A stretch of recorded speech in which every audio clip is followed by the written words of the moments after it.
Have you breathing? Really? Sorry. Sorry, I was trying not to laugh. It's the sound. From downstairs? No, Or this? Hmm.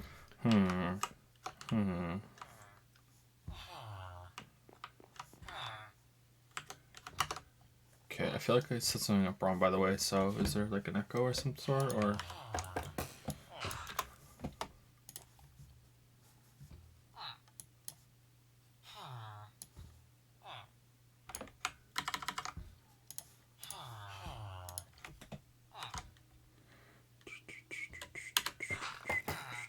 So, server's pretty much dead. Has it been dead for, like, all over the holidays, or what? Is it because we skipped a week, or is interest, like, dramatically dropped off?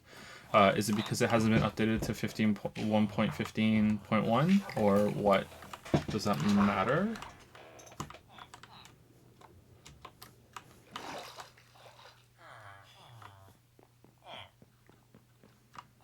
What the...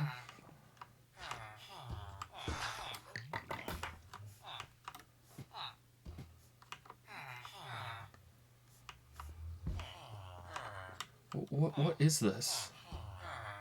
It's like a big mummy. God, this is like going to hell. It's like visiting hell. Like a hell tailored just for you. Out of all of your crimes. Drop too much. There's usually a few people on. Says who? Soft lump. Oh, okay.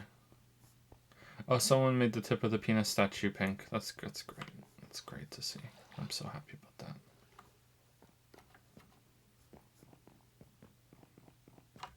Softlump, are you an admin?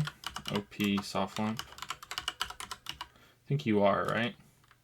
Yeah, you're already an operator. Okay.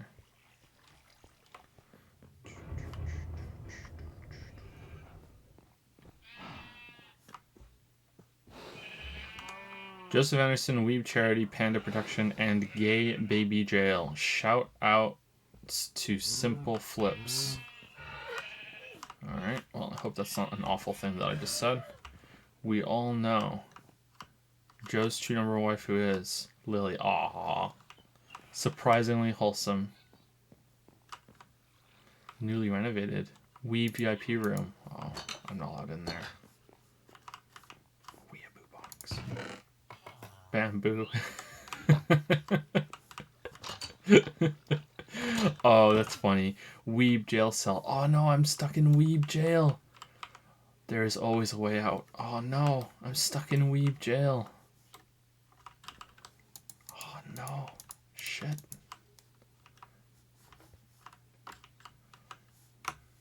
How do I teleport again? Teleport. Soft lump. There we go. What's the matter? I was watching when you did that. Mess with your eyes? Yeah. Yeah. It was just all these trees, just all of a sudden.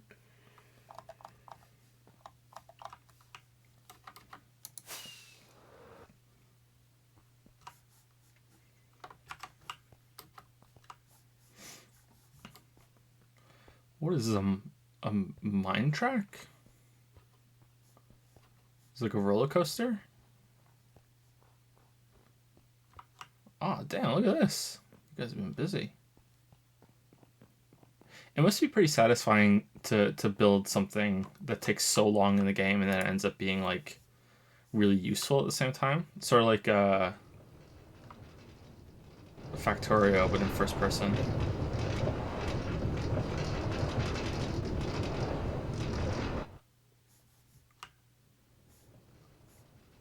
That was surprisingly loud, wasn't it?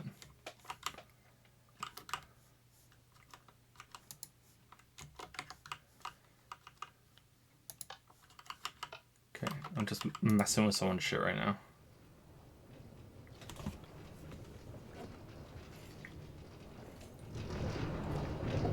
So, in case you're unaware, I'm a Minecraft noob. I know very little about Minecraft. The first time I've ever really properly played it has been on the server with you guys.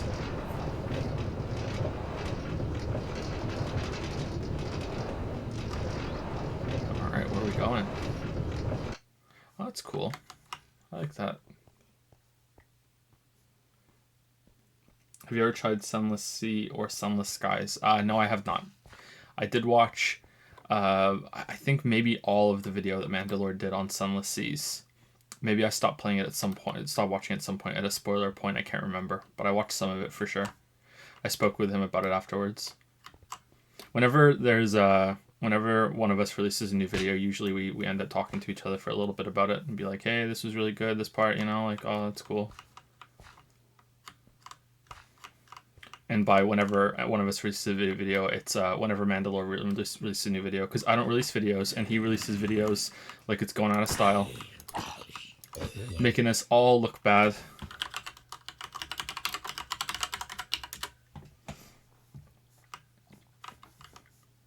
What's that? I wish there was a block inspector. I bet there probably is, actually, so I could see what that is without destroying it. This looks like snow. Mandy better be in Witcher. No, actually, it's all me in The Witcher. There is some stuff that's contributed by artists, but it's just all me in The Witcher. All me, baby. Who did this? This looks neat.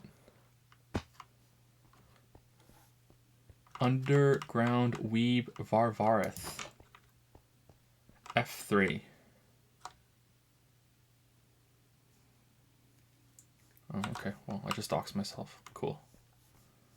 What's this? Where are we going? Lily, you're being very quiet. What's up? I don't know what to say. You're checking out this, and I'm trying not to watch you, and I'm trying to read the chat from across. Oh, I'm sorry. Let me put chat on the monitor in front of you. I can't catch all of it. From across the room.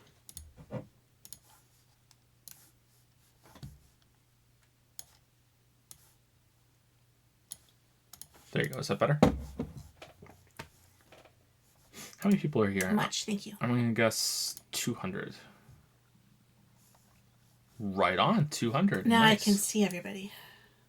Nice. Okay, so I think this is the least amount of people we've had in a Q&A stream for a while, so I'm guessing it's because of the holidays. So we're going to be keeping it a bit low-key tonight, which is fine. I think most people usually watch the VODs of these anyway.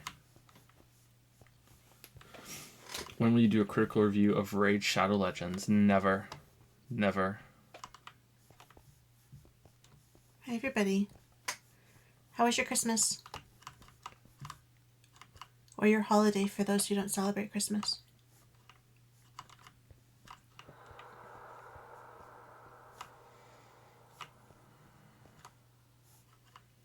Oh no, it's moon language. What is this? Who made all this down here? Who planted a tree? Damn, people get really into their Minecraft. Went to Disney World for a week. That sounds fun. Can I, as admin, can I like view how many hours people have been connected for? The dog is spoiled. How's your girlfriend doing? Is she okay? I know with the weather and everything. I don't know where you are though, but when it gets cold and it's slippery and stuff, I'm always nervous. Do I prefer the Tomb Raider or the Uncharted series? I don't like the old Tomb Raider games. I never got into them. I played them when they came out too. It's not like they're dated thing. I really did not like them when they first came out. I was one of the only ones among my friends that didn't like them. The new games, I think in terms of gameplay, I prefer Tomb Raider. But in terms of story, I prefer Uncharted and presentation. I think the set pieces and the story are way better in Uncharted series. I think that's pretty much undeniable. But the Tomb Raider games are decent. I think. I think they get they don't get as much love, or they get too much hate than they deserve. You know. Hey Joe, asking again. Sorry if people have already asked this, but have you tried Outer Wilds? I'm still playing it, but I think it's fantastic. Reminds me a lot of Subnautica. No, I haven't played Outer Wilds. We're going to do that sometime in 2020. It's going to be one of the first games I play when Witcher's done and streams come back 5 days a week, 5 hours a stream, I think is what we're going to settle on. I think that's what we're going to try and do, and we're going to play Outer Wilds with chat turned off, and I'm just going to stream it blind. But if it turns out that that's not a good idea, then I'll just play it myself. And what the hell is happening here? Oh, you're in Australia. Okay. So you don't have to worry about ice yet. So that's good. Sorry she's not feeling great, though. At least we're almost into January, right? And then that'll be only a few weeks away. Is this an Australia simulator someone made in this tower here? Like, what's going on? Bone meal pickle jar. What is this?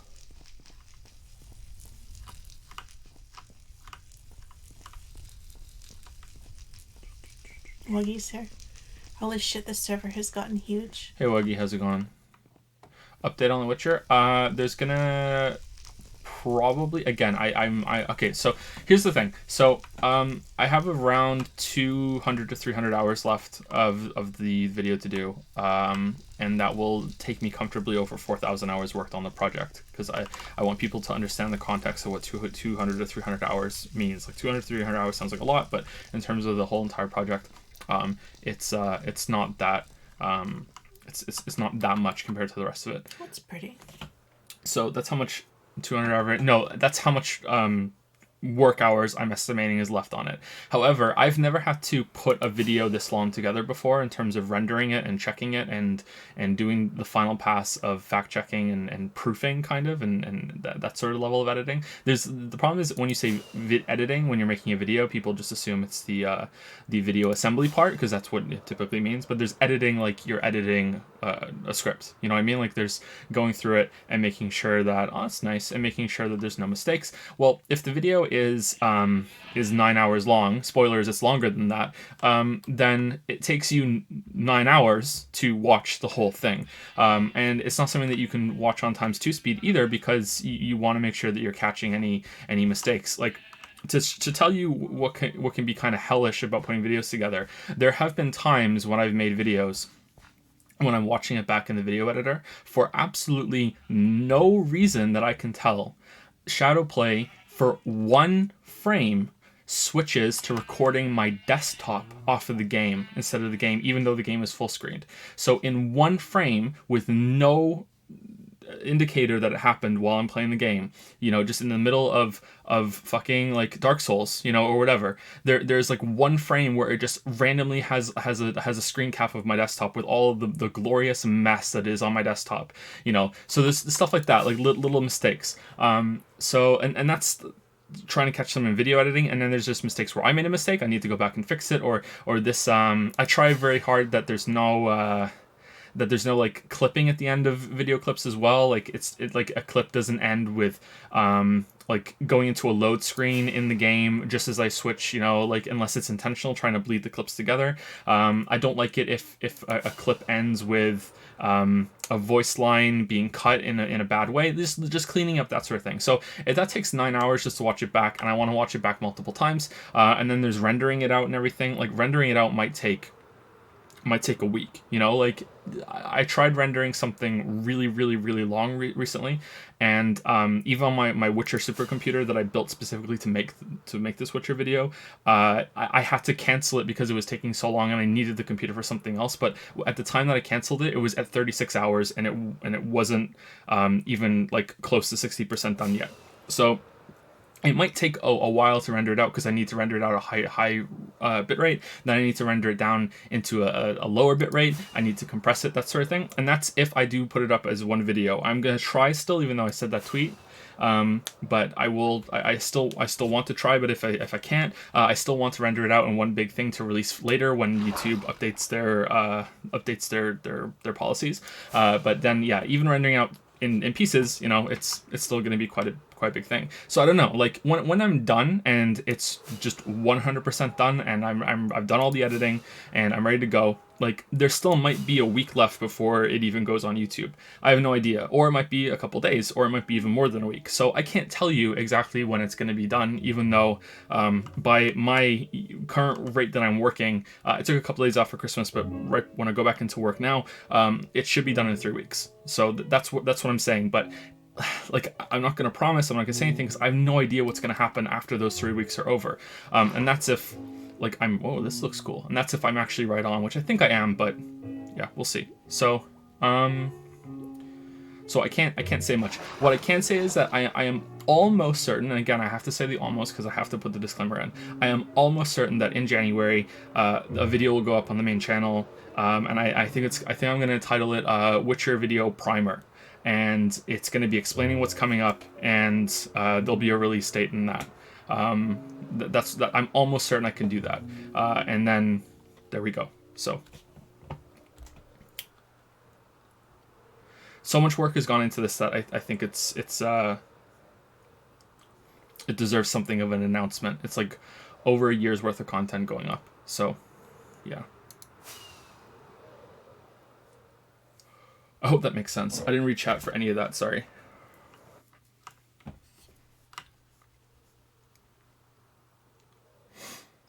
I hope you won't make anything this large again soon for your sanity. Yeah, I never will. I will never make something this large again, as a solo project at least. Yeah, never again. Have you thought about showing the video to some people to get their opinions on the video, trying to get a new perspective, or just something you might be missing on the video? Not really. I don't like that. I like it when it goes up that it's just boom and there it is. Whoop, there it is. The only person that's ever watched videos before they've gone live in the past has been Lily. And Lily is an outsider. She doesn't really know games all that much, but it's usually like, as someone who doesn't know games, does this make sense? Can you follow this? And if she says yes, then I know, okay, well, anyone who has played games is going to follow this, so she can follow without much gaming knowledge. If she says no, then I have to make a judgment call. Is it because Lily doesn't really understand games all that much, or is there something legitimately wrong with the flow of the video? So that's her thing. In this case, there may be some pieces that I show to some people for the Witcher 3 part. There are some developers I know that I think I might want to show something, and there was something that I really finalized recently, talking to someone who worked on God of War, actually, the God of War 2018. There's something I was speaking to someone on that, and I was able to nail down some thoughts about that, so that was pretty cool. Joe is talking surprisingly fast. Did you sleep well? No, I really didn't sleep well at all. Sorry, am I speaking too quickly? Since the decade is ending, what is your final favorite game of the From Software Souls games? If Sekiro counts, then I think it's Bloodborne. I think Bloodborne has just the best overall experience. Then it would be a toss-up between Sekiro and Dark Souls 3. I don't know. Sekiro has the best combat system out of all the ones that they've made. I really, really, really like Sekiro's combat system. If you go back in time into the Discord server, there was some conversations that we were having when the Discord server first went up, and it's kind of eerie how me and there used to be a mod, and I can't remember their name on Discord now. We were having a conversation with a bunch of other people in one of the chats, and we're saying like how could you improve the why can't I fly? Oh, it got depleted. We were talking about how we could improve, like theoretically, how could you improve the Dark Souls' combat in the same way that Bloodborne improved it, but still being like Dark Souls is, like being defensively focused instead of offensively focused like Bloodborne. And we were discussing it, and it was, and the idea that we settled on was that we would like there to be attacks that you have to jump over if they added a jump button, and there were attacks that you jumped over, there were attacks that you had to dodge through, and there were attacks that you had to deflect. And we were talking about how that would be really cool to have the game respond to 3 different levels of it. And then Sekiro came out and it was like, holy shit, that's what they did. And it was like, fuck, I was stunned. I can't believe it. It wasn't Rex, no. Although Rex might have been involved in the conversation, it wasn't Rex. I think it was. This is why I'm hesitant to say his name, because I couldn't usually pronounce his name. It was Joachim T. Do you know how JOACIMT? Oh. I can never say that guy's name. I don't know how to say it either. Yeah. Ironically, he ended up not liking Sekiro when it came out. Yes, Hellfire. Yeah, but I don't know how to say it. Yeah, I remember there was other people involved in the conversation, but I remember speaking about it with him specifically. We were all in chat. This was like very soon after the server went live. I don't even think Joachim was a mod at that point. And that's what we were talking about. And it was kind of weird to see Sekiro actually did it. I think Sekiro has a lot of problems. I've written a whole script about those problems. But I really enjoyed Sekiro, and I think it has the best combat system. But between that and Dark Souls 3, I don't know which would be the best. Like Dark Souls 1 is always going to be like probably my favorite, just because it was the first one I ever played, and that's going to be special for me. But if I'm trying to look at it more objectively than purely subjectively, I think that Bloodborne is probably my favorite. But it's hard to tell. But my favorite game of the decade is Undertale. So I think that's the most important game. That's my favorite. I think Dark Souls is the most influential game. There was a bunch of people that responded to that tweet I did, and they were talking about how Minecraft is the most influential game, and I really don't see it. I don't see how Minecraft... well, first of all, should Minecraft even be a part of this decade? I don't know. That's up for grabs too. But apart from that, I do not see Minecraft's influence anywhere in other games that aren't just Minecraft clones, you know. Whereas Souls had a huge influence even on games that aren't Souls likes, and they made there's that line about how Dark Souls made difficult games, you know, mainstream again, and it kind of did. I think I don't even think Dark Souls is all that difficult, to be honest. Like, it is a hard game, don't get me wrong, but I don't think it is as hard as a lot of people make it out to be. Most NES games and a lot of Super Nintendo games that came out that I played as a kid were all harder than Dark Souls. So it's just... this was the first exposure to people to a really difficult game for people who started gaming, you know, as their first game was like Uncharted or The Last of Us or something. That is a big thing that someone made over there. But I don't think Minecraft was as influential as Dark Souls, sorry. Someone's been asking about Ace Attorney and when you're going to play it. 2020 as well. So when Witcher's done and we're back on the full schedule of 5 streams a week, 5 hours a stream, we're going to be playing Vampire the Masquerade Bloodlines, we're going to be playing Ace Attorney, we're going to be playing the David Cage games, Outer Wilds, I always forget one, Yakuza 0, and there's one other one too, Deltarune, but Deltarune's going to be a fast stream. So we're going to be doing that. I think they're conflating influential and popular. I think so too, yeah. And someone's been asking if these streams will continue once you're streaming full time again, and yes, because they are a reward, right? They're a Patreon reward, yeah. So they'll keep continuing on. Joe, I'm at the mountain tree. If you want to see some new things, sure. Teleport to Soft Lump.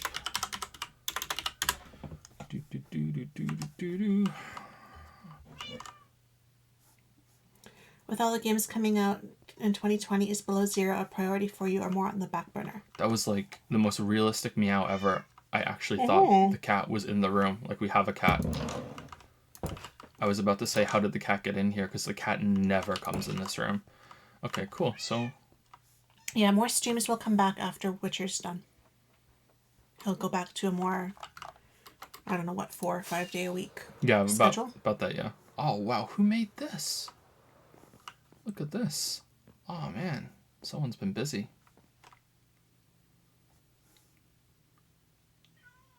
Hey, Joe, how are you doing? Didn't even notice I was gifted a sub until you read my name out loud on a VOD. It was fucking weird. I'll read your name out again, random spawn. At least your name isn't Bill Nye the cream pie guy. Bill. There was a question I just asked you and I don't remember what it was now. But you didn't answer it. What was the question? I don't remember. Something about streams coming back, or if the stream's going to continue? Something about a priority. That game was high on the priority list. I don't remember Subnautica. What the game, Subnautica. What the game was. Yeah, I'll play Subnautica Below Zero when it's out of early access. I'm really looking forward to it. I hope it recaptures the magic a little bit of the original Subnautica, for sure. Yeah, I'm looking forward to playing it, and it's been difficult to not break my rule on that and play it in early access. I really shouldn't be playing Hades either, but I really wanted to. And someone asked before too, have you ever played League of Legends? If so, did you enjoy it at all? Yeah, I play League of Legends quite a bit. Funny story, I can't tell you the exact details because it could be used to dox me, but funny story is that when I was friends with someone quite a while ago, a long time ago, before League of Legends even came out, and we were in a writing group together, and we were like 2 of the only people in this writing group that actually played video games, and that person got a job working for, I don't know if it was Riot back then or if it was something that became Riot. I don't remember the details. And I actually got sent one of the first wave beta keys of League of Legends from this person because of that. And I remember looking at the game, and I was like, nah, this isn't going to take off. I don't want to play this. So I didn't. So that just sitting in, I could probably dig it up if I ever wanted to, and it was just sitting there in my email, and I never played it, I never used it, I never did anything, and yeah, and it wasn't until a long time later that I played League of Legends with a friend, and I was playing it, and I was like, this looks familiar, like I swear I saw this one time, and I went through my email, and there it was, and I was like, oh shit, here I am playing this game. Yeah, I played it with, I'm not in contact with that person anymore either. And yeah, so it's pretty funny. Anyway, I used to play AD carry. That's what I used to play when I played League of Legends. I probably played grand total. I'm gonna lowball it at 200 hours of League of Legends. That sounds like a lot, but when there's multiplayer games, like that's really not much at all. I didn't play ranked. I just played like just whatever queue, like unranked queue with two of my friends, and usually it was like, if we were all playing together, then it would be me and a support, and the other friend that I was playing with would be jungle. And then if it was just like, and depending on if it was only two of us, who depending on what the friend was, like they would go jungle, they would support. And I was AD carry. My main character that I liked to play the most was Jinx, but I would occasionally play Graves and Ezreal and just the normal AD carries. Yeah, I tried almost all of them, but I really enjoyed Jinx and Ezreal because of their screen wide ults. I really liked making those skill shots from across the, like keeping track of everything, and then like just flinging it across the map to see if I could get an easy kill from someone who was trying to teleport in the bushes. And sometimes I really did get them off, and it was really cool to be like, oh man, I did that. But I was bad at it. I was really bad at it. So many little village. I was really bad at League of Legends. But it's okay. I haven't played it since. This is how long it's been since I played League of Legends. I have never, ever played it with the new graphics. So that's how long it's been.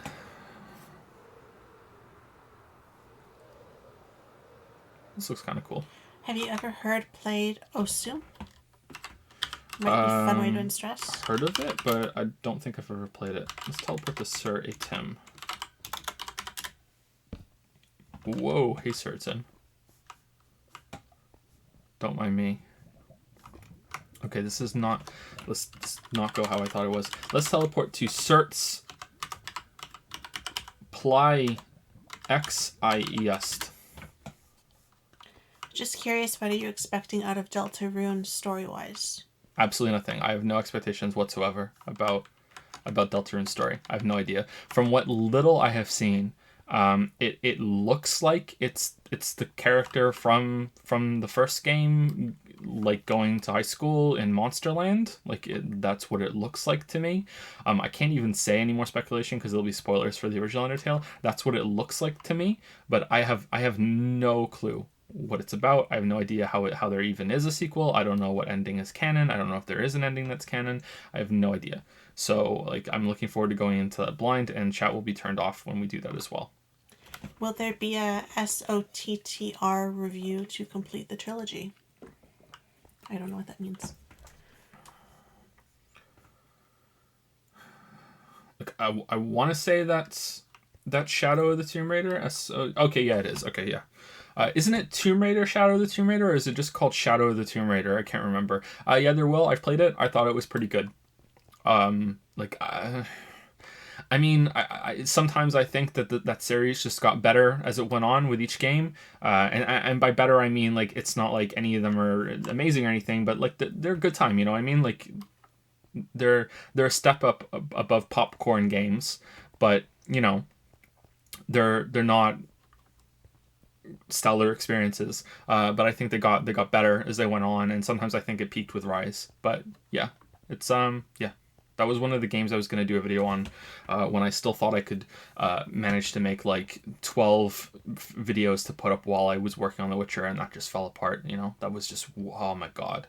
Like, you guys think I'm scatterbrained right now, you have no idea what it was like back then. Oh man, like right around when Kate was born. It was so bad. That was such a bad time. I was going fucking crazy.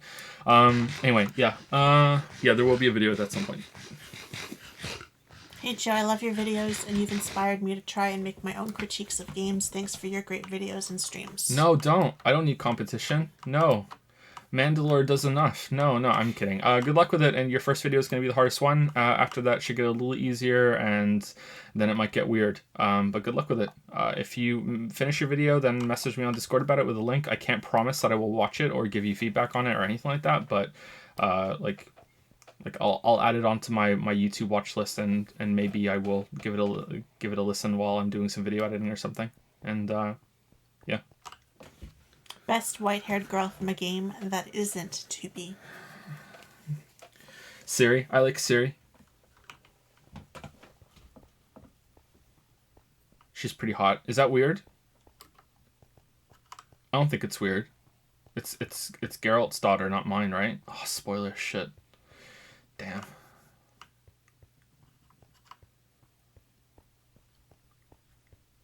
Dude, no. No, I like Siri. I like Siri. Anyway, let me set up some questions, and I also need to say thank you to a bunch of people. This is turning into we just sit around while we play Minecraft, answering questions from chat. It's holiday still. Honestly, it's holiday thing. I'm not completely adverse to that, but we should answer at least a couple questions. Anyway, let me get these into the Oh my god, the music. Is it too loud, by the way? I should have asked this a while ago. I'm gonna turn it down. I think maybe the microphone is picking up my headset. Karumi from V3. That's just basically 2B. Is the Siri thing true? Is what Siri thing true?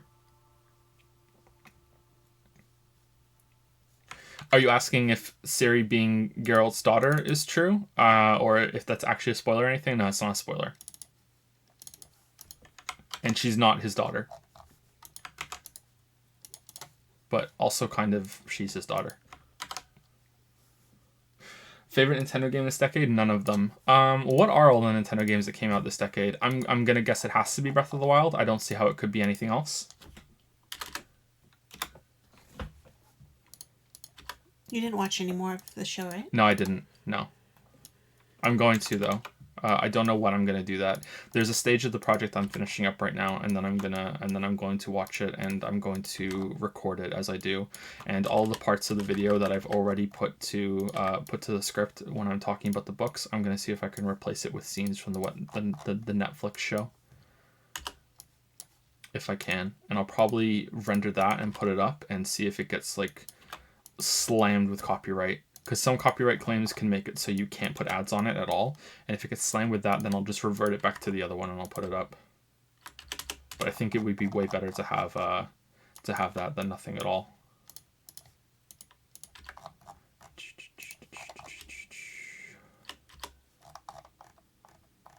I really don't think you'll enjoy it. The writing is meh at best. I'm going to get more enjoyment out of it because it's going to be cool to see like a live action version of the books that I've read. So that might be fun. I will say that I watched part of the first episode and I really did not like the CGI on the Kikimor. I thought that was pretty bad. And the acting was a little bit off, I thought. Like it wasn't that great. And the fight scene at the end, I skipped ahead and I watched it. That was pretty good, but I don't know. I feel like the books do this too. The books have this hard on. It's a theme though for saying the lesser evil. It's like one of the biggest themes of that media. I feel like CJ Projekt Red doesn't really understand that all that much, but yeah, it's that line from the trailer. Evil is evil, greater, middling, blah blah blah blah blah. If I'm to choose between one evil and another, I'd rather not choose at all. That is from the story. That's the first episode of The Witcher. I'm not even sure if he says that in the first episode of the Witcher series, but that is from that story. But it's kind of like one of those phrases that's taken out of context and they don't tell you the ending. It's like, there's that saying, blood is thicker than water. Blood is thicker than water. Full quotes. So, blood is thicker than water makes you think that family is the most important thing. Like that's kind of what it alludes to, is that blood is the best thing. Like blood ties you way more than anything else. But the full quote is apparently, I don't know if this is true or not, I thought it was different, is the blood of the covenant is thicker than the water of the womb, which means it's the opposite. It's the blood of a connection you make in your life, which is a religious connection, means more than the water that you have from your family when you were born, and the family ties that you were. Well, that's kind of how what that line is that they use in the trailer for Witcher 3 is, it makes it sound like Geralt is not someone that ever is going to choose the lesser evil. It's like, I'd rather not choose at all. Well, that's how he would like it to be, but that's actually complete horseshit, and he is constantly choosing lesser evil, and it gets kind of I don't know, corny. I don't know what campy. I don't know what the word is, where it just keeps showing up over and over and over again. And there's that line in the first episode where he goes and attacks Renfri's people. Spoiler, sorry, henchmen, and one of them just point blank says, she said you have to choose the lesser evil, and the other guy comes from behind him and goes, it's an ultimatum, and I just wanted to die, because it's like, really, we're just gonna just slam this on the nose, you know what I mean? Like this is Star Wars level bullshit, so I thought that was pretty bad, but the books and the games can be like that too, way more the games than the books. I actually think the books are really good. They have a lot of problems, but I really enjoyed the books. Out of all the media that I've consumed for making this video, I enjoyed the books the most. Like if you want some minor spoilers, I would put the books at number 1, then Witcher 3, then Witcher 1, then Witcher 2. Those are the enjoyment I got out of it. I don't know where the next series would be because I haven't watched it yet. But yeah, that's how I enjoyed all of the different Witcher media for making this video. And yeah, Witcher 1 and 2 have those moments where it's very on the nose. I feel like Witcher 3 has the most subtleties in its writing. However, Witcher 3 is also the one that has the worst writing. Like it's just because it's boring. It has no, that's not true. It has the best writing, but it has the worst story. Does that make sense? I don't know. Hopefully it does. But yeah, I can't remember the original question now. Shit. Yeah, lesser evil. Let's just end it there. Let's teleport to Spadouche. Oh, I just typed in your name. Spadouche. And Thronebreaker at number 1. Obviously, Thronebreaker's at last, but I enjoyed Thronebreaker. It was okay. But yeah, definitely at the end, below all the rest of them. Thronebreaker was kind of boring, but I did enjoy it.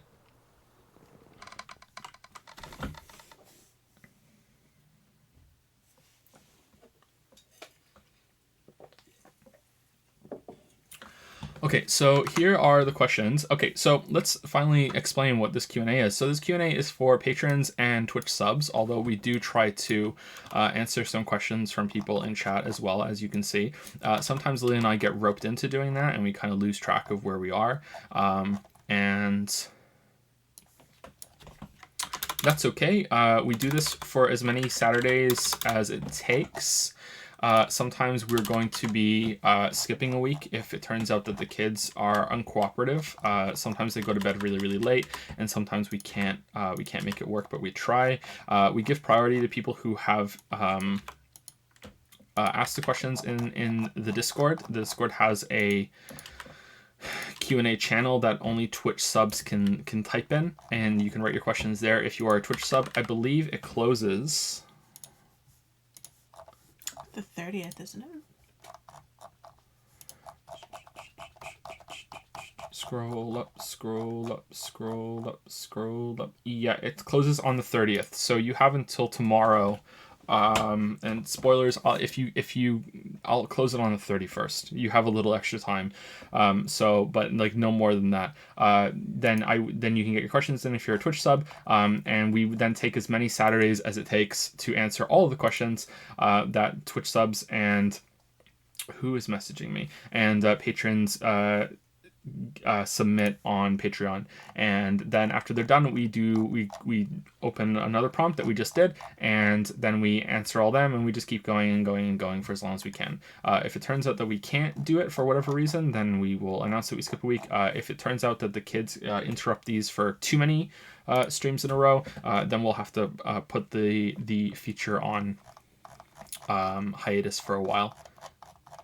because it's kids permitting. I'm actually surprised that Kate hasn't started crying yet. I think there aren't many that questions on Patreon today. I think a lot of people are using Discord now, even if they're a patron. 1 orange name, 2 orange name, 3 orange name, 4, 5, 6, 7. Yeah, it looks like people prefer to use Discord if they are a patron and a Twitch sub.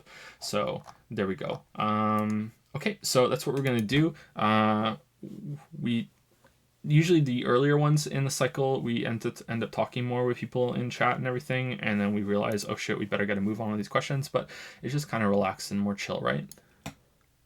Tonight or just in general? Just in general, it's more relaxed and chill. Well, because they're ongoing now. It's yeah, because it's ongoing. There's no there's never real an end. Yeah, and sometimes we do them, and I'm like on hardly any sleep, and I'm exhausted like I am today. So I'm a bit more rambly, even more than usual. So the first person on Patreon is Carlos S, and the first person on Twitch is, I think, Assistant Weeby. No, I'm wrong. It is Dimension Tripper, our dramatic. Yeah, but we have a bunch of people to say thank you to for bits and subs. I think someone like pledged like or donated like 1,000 bits a little while ago, and I still haven't said thank you. Sorry about that. Yeah, Isolated Spaceman did 32 minutes ago. What an awful streamer I am. Carlos is in chat. Hey Carlos, how's it going? Is this your first main stream since we did the Lily Chan thing? No. I don't think you called me. Did we do another Q&A after? I think so. Wasn't that like 2-3 weeks ago? I don't know. My sense of time is like... Maybe. I can't remember. I have no sense of time anymore. I can't remember. Bum ba dum bum bum. Thank you to... Who's the last person I said thank you to? Piggy San. Did you see Piggy San? I haven't commented yet, but yeah. I saw. Game Sucks, I think. We said say thank you to Game Sucks last time. Maybe not. Maybe that came in while the stream was down. Hello, Piggy San. Piggy San's here. Oh, nice. First time resubbing, which means I can no longer give the excuse that I accidentally subbed to a weeb streamer. I guess that means I'm part of the Trash Chan Troop Art Cop Association, Monocoin managers, etc., etc. Thanks to the streams and videos. You're very welcome, Game Sucks, and thank you very much for the resub. And I hope that you watch this VOD and you hear that, because I think this was at the end of last stream or when the stream was down. Thank you to Wedya EMB for the 303 sub. Thank you very much. Dan4611 for the new sub. God Spain or God5 Pain for the new sub as well. These were when the streams were down, so hopefully you watched the VODs of these. Thank you to Unpossible Car for the 513 sub with Yo Dudes Sup. This was at the beginning of the stream, I think. We're just, chilling, doing the Q&A, and hopefully we start at some point in the next hour or two. We're just running around in the Minecraft server at the moment. But it's like I can't get it to continue to record while I'm all tabbed out, so that's kind of bad at the moment. How many people are here? There's a fair amount of people here. Okay. Let's go to the top of the penis, and we'll sit up there.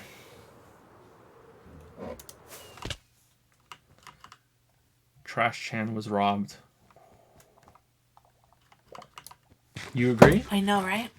You agree? I agree. Trash Chan was robbed? I'll stick up for my girl. Yeah. If anyone's playing on the server and they would like to just play on the server but also play by themselves, kind of isolated, if you just walk in a direction for a really, really, really, really long time, I think you can eventually get away from everyone and you should be able to have your own private space somewhere. There's probably someone that's already done that. I don't think you saw it, so I'll say it again. I really want to say thank you for all the work you put into your YouTube videos. I've never seen such good video game content on the platform. Really? There are a bunch of other YouTubers that do similar videos to mine, that are, arguably better. There's the subreddit r video game analysis. Reddit is kind of a trash hole, but if you use Reddit for just a content aggregator or just a place where you can go onto a subreddit, the more specific an interest you have, the better Reddit becomes. And that video game analysis subreddit doesn't really have any good discussion or anything on there. When I was first starting out, I was trying to make there a discussion there, but I couldn't spark it, and then I just got too busy. But that's a good place to find a lot of different channels and everything. You can find some good channels there. I don't know. I feel like my content's changed over time. I look at older videos, and some of them I'm really happy with, some of them I'm not. I don't know. a lot of people have this criticism that I spend too much time on details and examples. And while I agree that sometimes it can get too much, like in the Odyssey video, there's been a lot of comments I've gotten over the years about how giving examples is a waste of time. And I really can't agree with that. There's a lot of content creators that I really enjoy that I think they make a lot of good points, but then they don't provide examples to back up their points. And it's kind of like, look, it's good for discussion and it's good for thinking about games, but a lot of the times that we're like watching the videos, you just have to take what they're saying on faith, and I don't really like to do that for the big meaty points in the videos, but sometimes I do. You planning on playing the Final Fantasy VII remake? Probably. We'll probably stream it. Thank you, Noodle Incident, for the 3 month resub. I'm here to represent the VOD squad. I will probably hear this while playing Rocket League later. Oh, nice. Good luck in Rocket League. I've never played that. Hopefully, I remember to actually ask a question tomorrow. JPH Pout. Well, thank you very much, Noodle Incident. Good luck with Rocket League, and shout out to the VOD boys. We rowdy. Isolated Spaceman has used 1,000 bits. Finally, we're saying it. Thank you very much, Isolated Spaceman. 1,000 bits is a lot of bits. That's way more than 5. Happy Christmas and Merry New Year, Lily. Oh, and for Joe too, I guess. It's not like I like your videos or anything but Baka. I don't know. Isolated Spaceman maybe has a little bit of a Lily crush. Well, it's mutual. So thank you very much, Isolated Spaceman. It happens to the best of us. Lots of love to you. I found your horror games don't scare me, and subjectivity is implied videos are your most controversial videos. Do you still stand by your opinions? Yeah, I think so. There might be a couple of those in those videos where I would clarify, but I don't think there's anything I would retract. It's really hard to take criticism on the horror video seriously because it is a purely subjective. So subjectivity and objectivity is something that's worth several books of discussion. So even though I can say that nothing when you're judging art qualitatively or qualitatively, what would be the word there? It can't be objective because you cannot measure like good or bad. You can get closer to objective, so it's kind of like a spectrum. You can get closer to objective. So I would say that if two people make a video on a game, and one person just says their opinions, and then that's it, and the other person says their opinions, and those opinions are supported with examples and evidence from whatever they're discussing, I would say that the second person is more objective. And I would say that the other person is more subjective, but I would never say that the second person is objective. You know what I mean? Like they can be more and closer to it, but getting to objective is impossible because you can't measure good or bad. And because you can't measure good or bad, it's just a moot point. You know what I mean? So I would stand by them for sure. But that's what I mean. Like the first video is kind of like it's hard to take any criticism seriously because you're basically telling me that my feelings are wrong. You know, like you can argue with the points. You know, like you're dumb to feel this way. That's fine. But to tell me that I'm like a lot of the comments where I'm lying, you know, like I do find it scary and I just don't want to admit it. I'm trying to like stroke my big E penis over people. That was a lot of comments I got too, you know, like I don't believe you, or oh man, you're like weird flex, but okay. That was like a lot of the comments on that too. Like it's hard to take that criticism seriously. It's like, okay, well, I don't find them scary. I'm sorry. It's not like I'm pretending. You know, I wish I did. I would have a better experience if I did. Now that I have the VR headset, I think I could probably find VR horror games scary for a while before that same problem kicks in. Yeah. Yeah, I still stand by them. They're worthy of a deeper discussion. I don't like okay. See, those are two heavy topics, so I'm trying to focus on them like separately. I think the horror thing we can let go for now. I don't like this conversation that keeps cropping up. I see it on Twitter happening quite a bit with objectivity. It just feels like a really pointless waste of time. I think I suspect it's actually a semantic argument. I think that if a lot of people that think that there is objectivity that you can objectively measure like the quality of art, I think that if you actually spoke with them for long enough, I think you would find out that it is just a semantic argument, that they just think that objectivity is when you provide proof for your points. But the problem is that I find that a lot of discussions end up with people doubling down, and they double down in a way that no, you can measure good or bad, like this is objectively bad, you know, and it's like, okay, well, then you just ask the silver bullet that destroys that argument. Okay, what instrument are you using to measure good or bad? And then there's no answer. It just becomes a circular argument. I just think it's kind of a waste of time. It's not productive at all. I don't know. Like, we should just be discussing the art that sells, not whether if it's objectively good or bad. Like, who cares? Like, it doesn't, you don't gain anything from it. Yeah, I don't know. I think a more interesting question or an interesting discussion point would be if you watch something and it is something that you say it's so bad it's good. So like The Room, if it's so bad it's good, does that just mean it's good? That, I think that's a more interesting conversation. If something is so bad that it's good, like, is that just like a pussy way of saying I like this thing that most people is considered bad?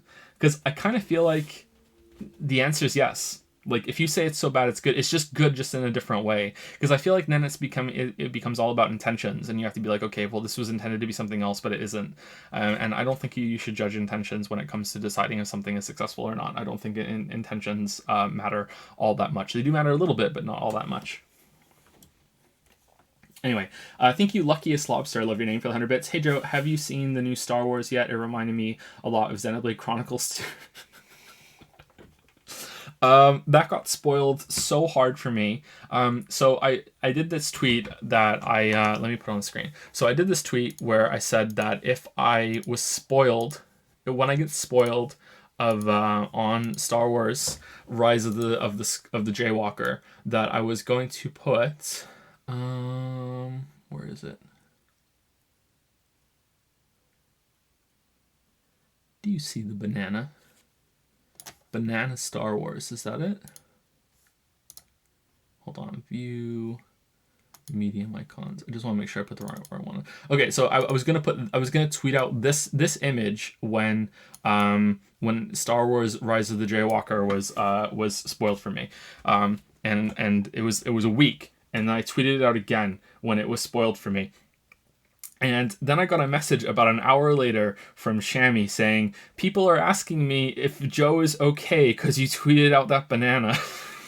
So people who hadn't seen it, because the tweet before that was about me finding my first gray hair, and then I found another one a couple hours later. So I think people were worried about me. So I thought it was funny. It's like, okay, you guys just didn't see the other tweet before this, but it kind of got spoiled slowly for me. So I actually almost tweeted out this the other day.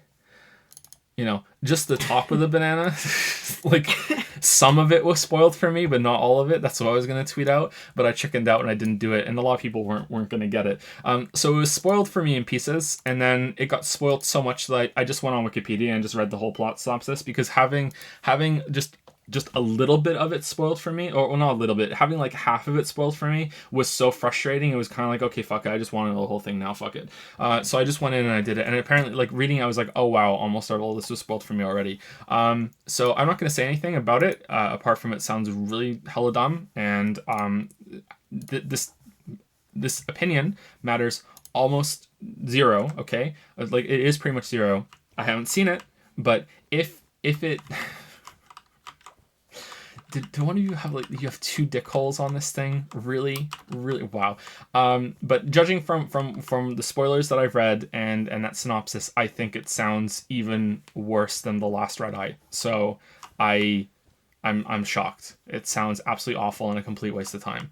But I'd still like to see it eventually when it comes. Like, I don't think it's gonna come on Netflix, so I'm gonna have to, like, watch it on Disney Plus or whatever if I ever get that, and then I'll watch it and I'll be like, wow, this was pretty bad, but I haven't seen it.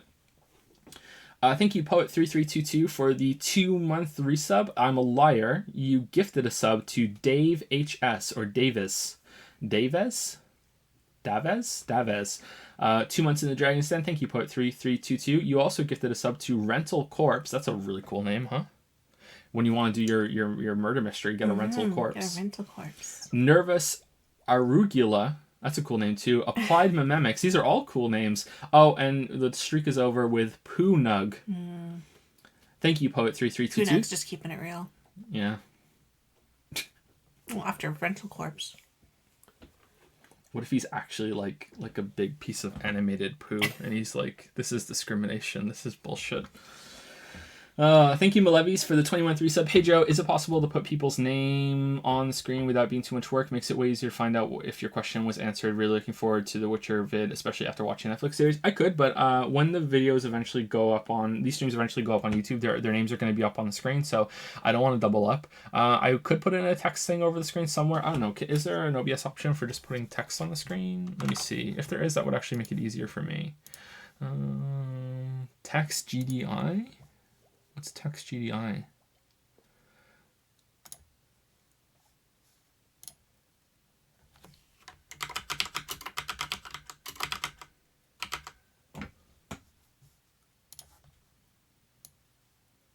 Oh, okay. Well, it looks kind of crap, doesn't it?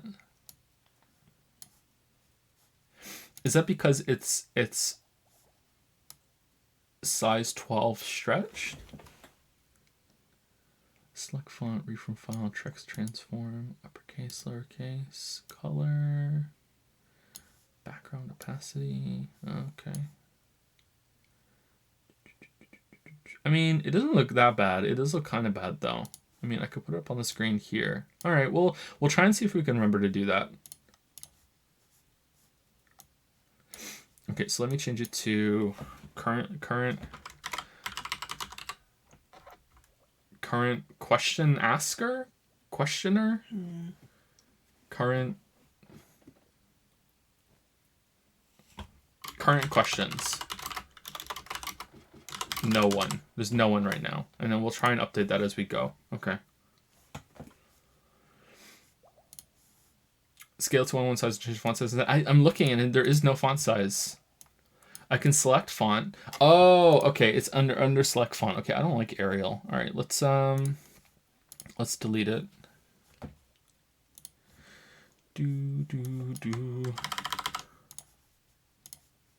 Every time I see Arial, I think of the System of a Down song.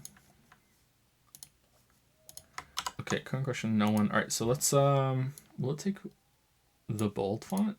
Nice, it will. All right, so 24. Whoa, that is so small. 72.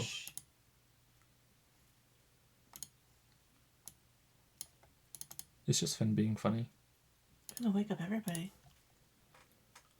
Okay, let's make it a little bit bigger. That looks better, right? That looks much better. Okay, so current questions, no one, and we'll put them on the screen up there. Okay, in the middle of the screen, just a little off left. That looks better, right? Okay, current questions, no one. All right, that's good. All right, that'll save me some time actually for when we get to the next one. When we get to the next one, sorry, when it puts up on YouTube. Thank you for the suggestion, Malevis. Really looking forward to the Witcher vid, especially after watching the Netflix series. Did you like it, Malevis? Is Malevis here still? It was 40 minutes ago. Make the font papyrus. do. Could you tell us what your next project is on? The Witcher. Witcher 1, 2, 3, the books, Thronebreaker, and I talk about like 10 other games at the same time too. I make some references.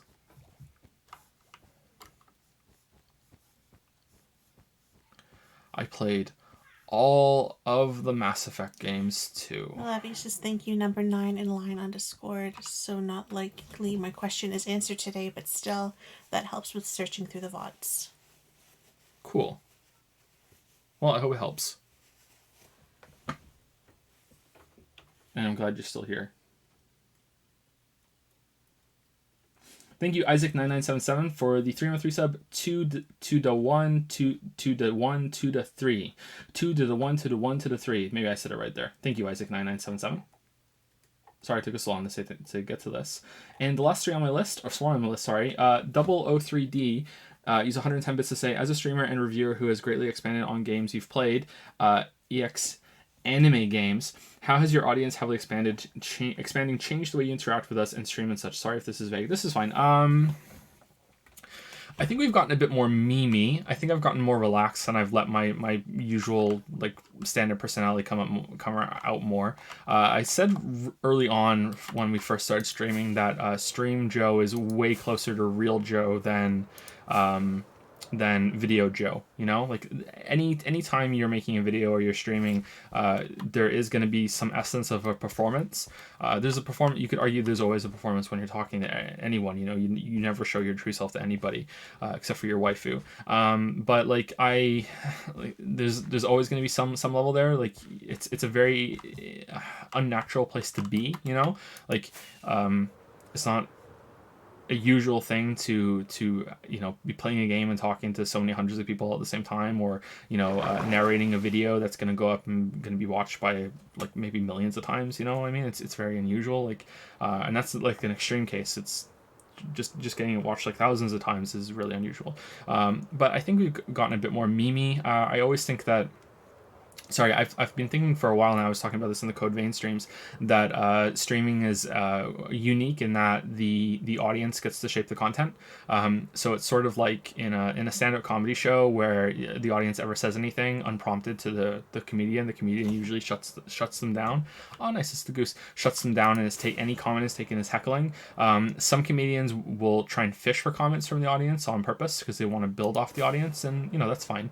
But it's pretty rare. Whereas streaming is it's like a video, but you get audience interaction, and the audience also gets to inform the content and make changes and everything. So it's very interesting.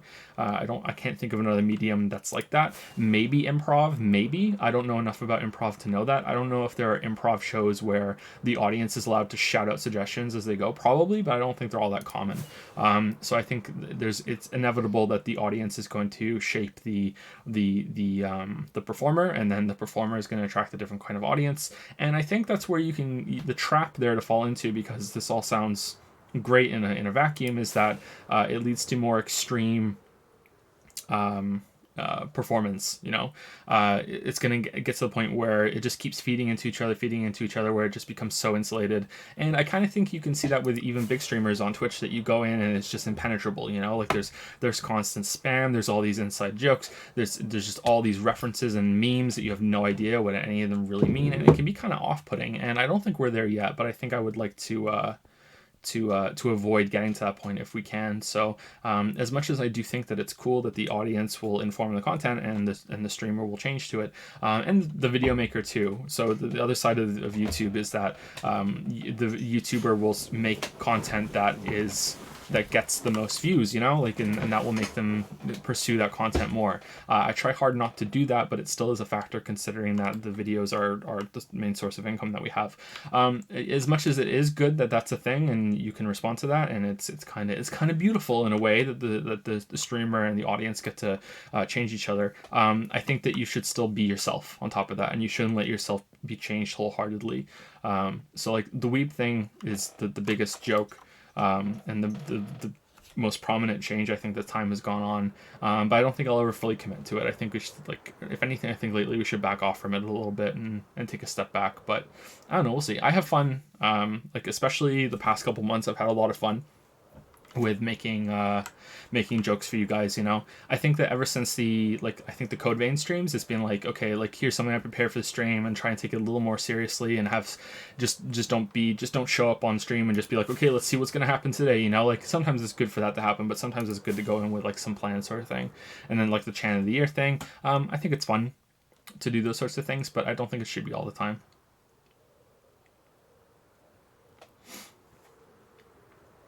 It's a little all over the place of an answer, though, but I hope it's something.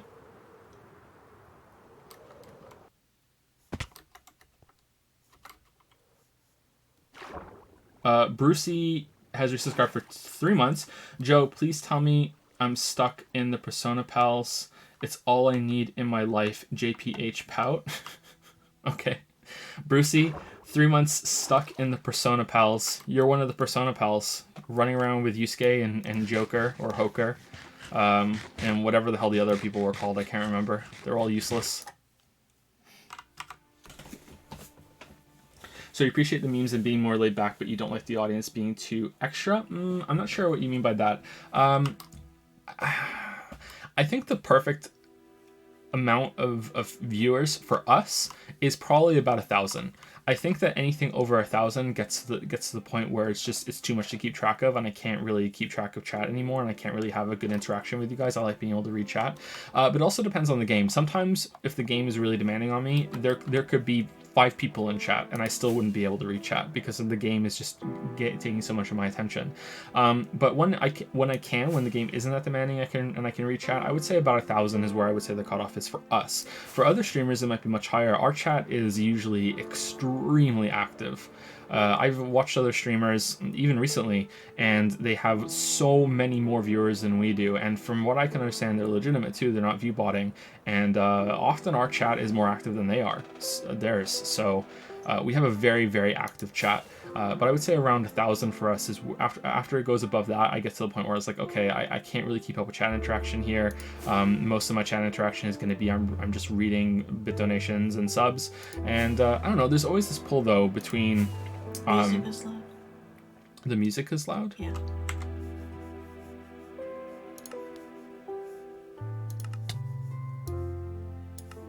Let's turn the master down too. We don't need it to be too loud. There's always this pull though between people that want you to have chat interaction. They want you to be that kind of streamer that is always interacting with their viewers, and then there's also the people that just want to watch someone play a game and comment on it as they go. So there's usually that back and forth, like rip Snowchan. Like sometimes there's been people, it's like I want Joe to be able to concentrate more on the game, but then they'll also say, but at the same time I do like it when he reads stuff out on chat and reads out the messages and everything. So I don't know. I kind of pulled between two masters there. Kind of like I'm pulled between two masters on being a streamer or being a YouTuber. It's hard to do both, but you just can't put all your eggs in one basket, man. You can't. But we'll see what happens. There's always going to be a balance. That's okay. There's always going to be that thought in the back of your head. I could be doing things better. I should be doing things better. I should be criticizing myself and figuring out how to improve. So even if all those current problems were solved, there'd just be new ones, and maybe some of them aren't solvable. You know? Does that make sense, Lily? Yeah.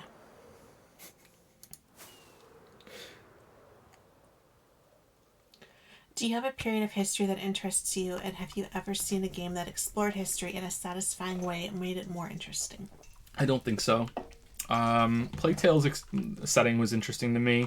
I like the quasi fictional history of the Civilization games. You know, you get a bit of a taste for how Civilization developed in a very abstracted way, but it's kind of cool. You know, I can't think of any right now. Sorry. Maybe Assassin's Creed does it well too, but I haven't really gotten into the Assassin's Creeds, so I can't really answer that. Lily liked those games though. Really like the performance of Geralt's actor in Dandelion is perfect casting. This is Malevi's on the Netflix show. The actor of Geralt is also a huge nerd and read all the books and played the games. The author compared him to Aragorn in Lord of the Rings in terms of bringing a character to life. Still, I would critique the series because it has time skips and flashbacks, which aren't that easy to instantly recognize as such, especially for people who don't know the source. Overall, enjoyed it but didn't love it. That's kind of similar to the books too. The books have that problem too in some areas. As it goes on, I talk about this in the video. Spoilers. It becomes more. There's more of a disintegration of the narrative cohesion, for chronologically at least. I feel like this is almost word for word from the video, if I can remember exactly how I said it. I feel like Sapkowski got bored as he got on, and by the time the fifth book he was writing the fifth book, he was like, fuck it, I'm just gonna get weird. And there's so many narrators within narrators and narrative framing in that book. Just it's to the point where it just comes across that he's like, you know what, fuck it, I'm just gonna do this and see if it can work or not. And most of the time it does, but yeah, it sounds like it's done worse in the series, even though it is faithful.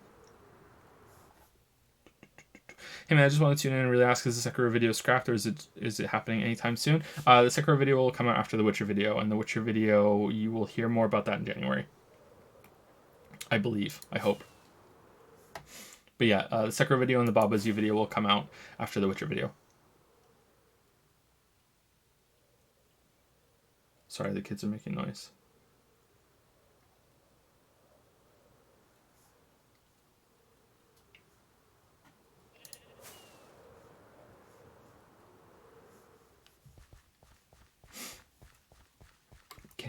We can know, and we're trying to make sure that they're okay. Sounds like they're fine. Is there anything in the game that anyone would like me to go and see? Like if you're in the game and you built something and you're standing right next to it and you're hoping I'll come over, just tell me and I'll teleport to you. Thank you, Lucian Maloney, for the 1,000 bits. Cheers for the Reciteer highlights video. You can thank Nick for that. Nick did a good job. That video, we've been sitting on that video for a while because we weren't sure if we were going to put the highlights on the main channel from now on, and I decided not to. I decided they should go on the second channel. So that's what we did, and there they are. There's another one, Persona 5 Highlight Part 2, that's going to go on the second channel. I think it might go up this week. I haven't decided yet. And I might do a super cut of them both together for an hour of highlights that can go on the second channel as well for 1 and 2. We'll see. I don't know what to do in the future for highlights. There's a lot of things to discuss. I think I might prefer if I had main channel videos that I could pass to Nick. I could write the script and he can collect the footage and he can go and make them and see how that goes, because there are some broad topic videos that I could pass on to somebody else and that would save me quite a bit of work. But I don't know how much work it would save. I don't know if it would be worth it.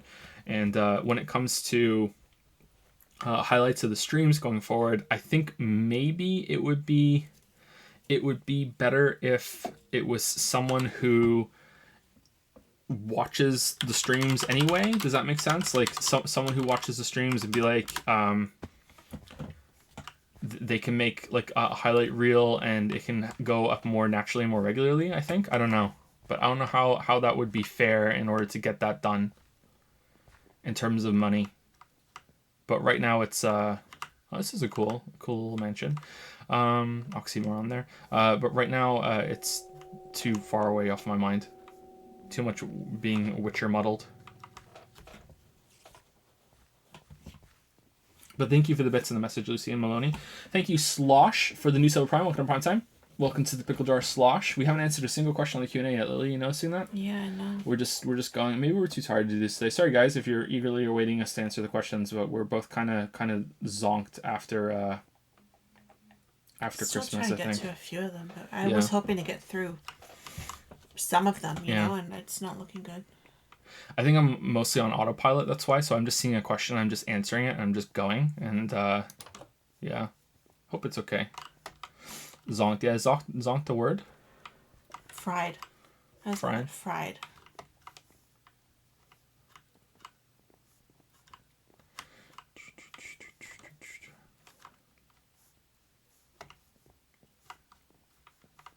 Is there anybody else to thank?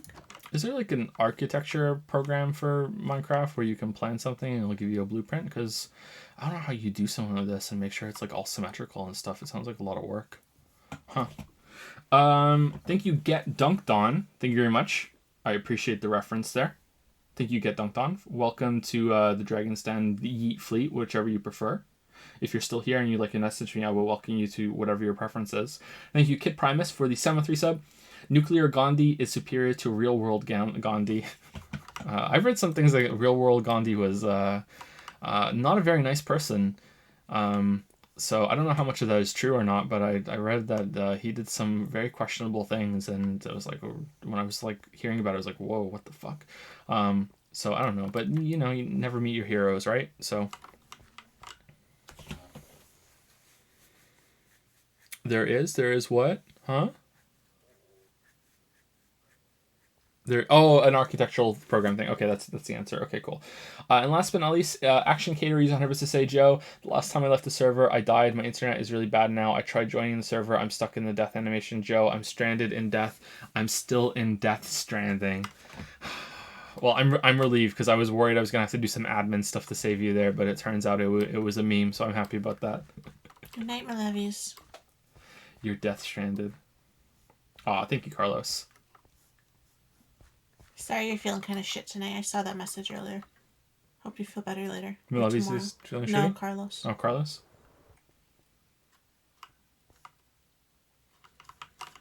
Hopefully it's just a holiday thing, because the holidays are almost over, so hopefully then you'll feel better too. It's a stressful time of year. So let's answer some questions, but let's get to a nice spot Let's go stand on the hay hays.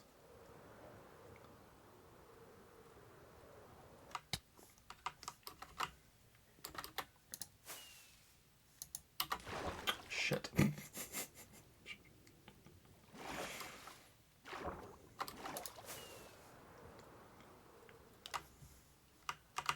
Yeah, basically that. There we Well, go. they're almost over, so just hang in there a little bit longer. Sorry if you've been asked what any games you recommend for the Switch. Just got one. Breath of the Wild, Odyssey. If you really love Mario games, don't take my opinion as gospel on that. But Breath of the Wild is probably the best game on the Switch. I really like for portable games. I really like having Stardew Valley on the Switch. I really like having Enter the Gungeon on the Switch, but Enter the Gungeon does not run all that well on the Switch. So I can't talk about the Switcher 3. And that's it for me right now, I think. I'm trying to think if there's anything else I play regularly on there. Well, I don't play it much at all, actually, right now. There's like a collection of NES and Super Nintendo games that you can get if you get a Nintendo Online, which I don't remember getting, but somehow we have it. So I don't know if the kid, turned that on, but I think it's better to view the Switch as a portable indie machine and see what kind of indie PC games that you like and see if they're available on the Switch, and then you have it. That can be a good way of treating the Switch. Anyway, so let us start the questions. Let us go with, we'll do this one from Dimension Tripper, and then we'll go over to Carlos on Patreon, because Dimension Tripper doesn't have a question. Dimension Tripper has a request. Okay? All right, so Dimension Tripper wants Lily and I to voice act this scene between Sonic the Hedgehog, Shadow the Hedgehog, and Eggman. So Lily will read something, and then we will do our horrible best. Whoever does Shadow should also do Eggman. You think so? Because Sonic is consistently in the whole scene, but Shadow makes only an appearance, and then Eggman makes a brief appearance. I read it already. Okay. So I'll do Eggman and Shadow, and you can do Sonic. Okay? Do you want me to read the whole thing, though? I don't know. I'm not sure. Like the Hey Lily part? Oh, yeah, read that. Yeah. But 1 second. Hold on. 1 second. Okay, Dimension Tripper. There we go.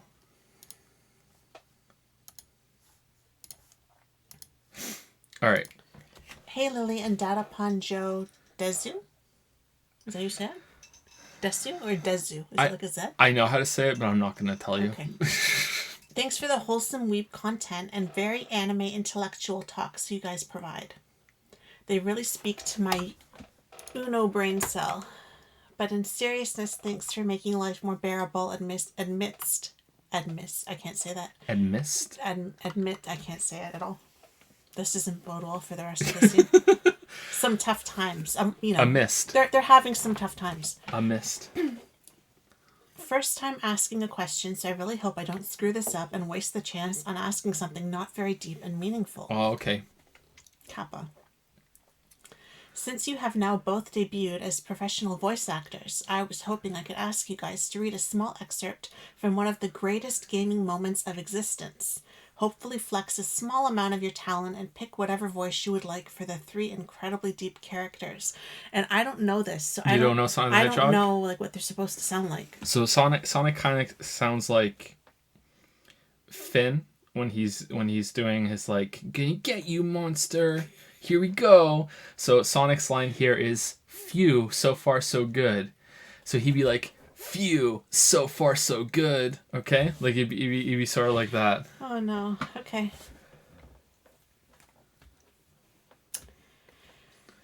Phew, so far so good.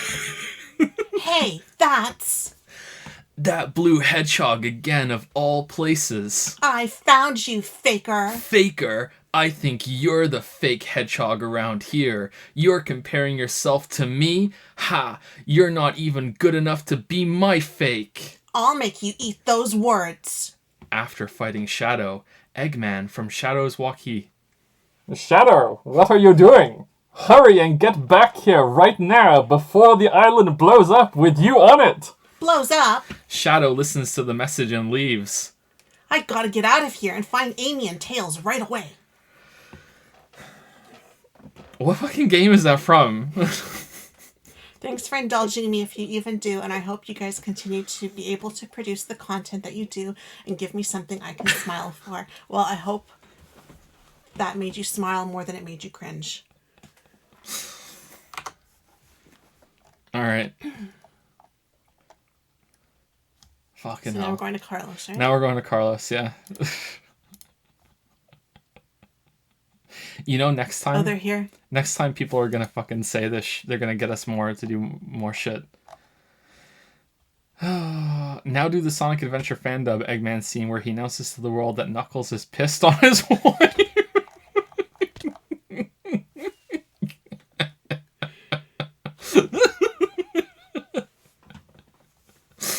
I don't know that one. I don't know Sonic fucking copy pasta. I don't know any of that. Oh my god. Don't forget to put Carlos on the screen. I hope that was worth it. Dimension Tripper.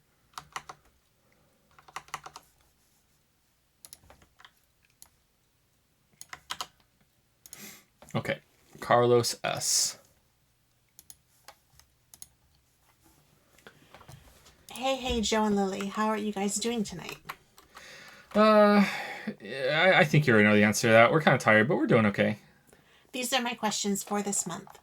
I've recently been replaying Dark Souls 1, Bloodborne, and playing Dark Souls 3 for the first time. I've also really loved Sekiro and even platinumed the game on PS4. Now that some time has passed since you finished From Software's newest game, I would like to know what you think about all of them, including Dark Souls 2, nowadays, and how your opinion might have changed as the years, in Sekiro's case, months, went by. Also, any wishes for Elden Ring? So I haven't played them much recently, and I was just thinking the other day. I don't know what I was watching. I even said it on stream. Maybe it was just we were playing Code Vein. I was like, it makes me want to go back and play Dark Souls. I feel like those were games. I don't want to say I feel like. Those were games I used to replay regularly. Even after the channel was first formed, like I would still go back in and dick around with Dark Souls 1 and 2 before 3 even came out and before I played Bloodborne. So I didn't know what the channel was going to be when I first launched. So there's all these different things. I was thinking, okay, what could it be? Am I going to be like a variety channel? Am I going to do? Is it always going to be these critiques and reviews sort of thing? Like one of the things I've said before, which is just kind of crazy, was that before I started the channel, I was like, what if this gets so big that I end up going on the co-optional podcast? And then I did. So it was really surreal for that to happen, because that's one of those kind of things that, you know, people say to themselves, haha, it's never going to happen, and it did happen. I was like, what the fuck? So it's like, so I didn't know what kind of channel I was gonna be, and one of the ideas I had in my head was that if I was gonna be a Let's Player at the same time, that I might do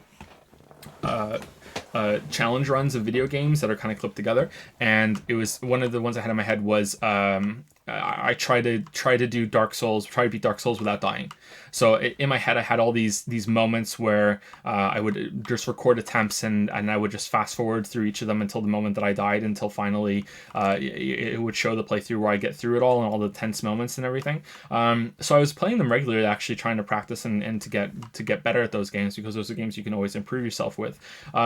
And I had all these like funny moments planned where I would be like, and a run ends when I say, I can totally make that jump, and then I just cut to black, and then I just increase the death counter up by 1 because I didn't make the jump. I don't even have to show it, like that sort of thing.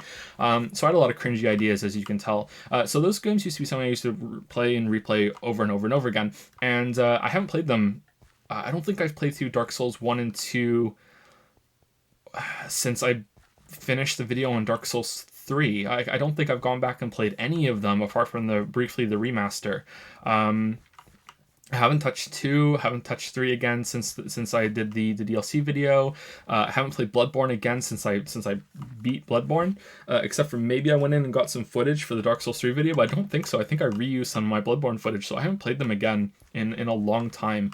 It's weird. I feel like some people think I'm a Souls channel, you know, like I made my small amount of fame off of Dark Souls and From Software content, but I really didn't. Like, if anything, I'm a Bethesda channel. Like, those are my biggest videos. Like the Fallout videos are huge. Fallout 4 1 year later is just constantly getting a bunch of views. God of War is a bigger deal on the channel than Dark Souls.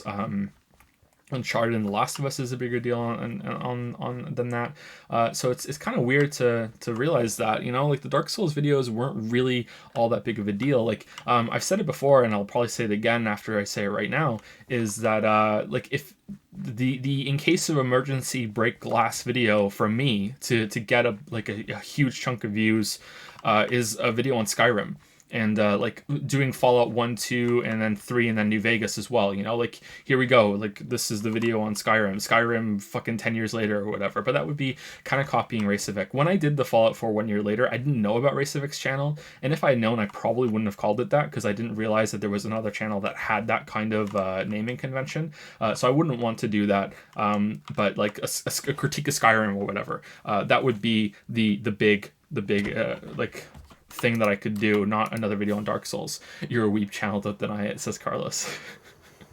Like, you say that, and I know you're kidding, kind of, but I do wonder sometimes if I did a video on Persona 5, would that do well on the channel? I think it would, but if I did a video on Danganronpa, would that do well? I kind of feel like it wouldn't. I feel like Persona 5 has enough like mass appeal that everyone would be like, oh, Persona 5, I know what that is. Whereas I think that more than half of my audience, if I did a video on Danganronpa, they would be like, what the fuck is a Danganronpa? You know, like that JonTron line, what the fuck is a Sonic? I think that's how they would react to that. So I still would like to do that one day, but yeah, whatever.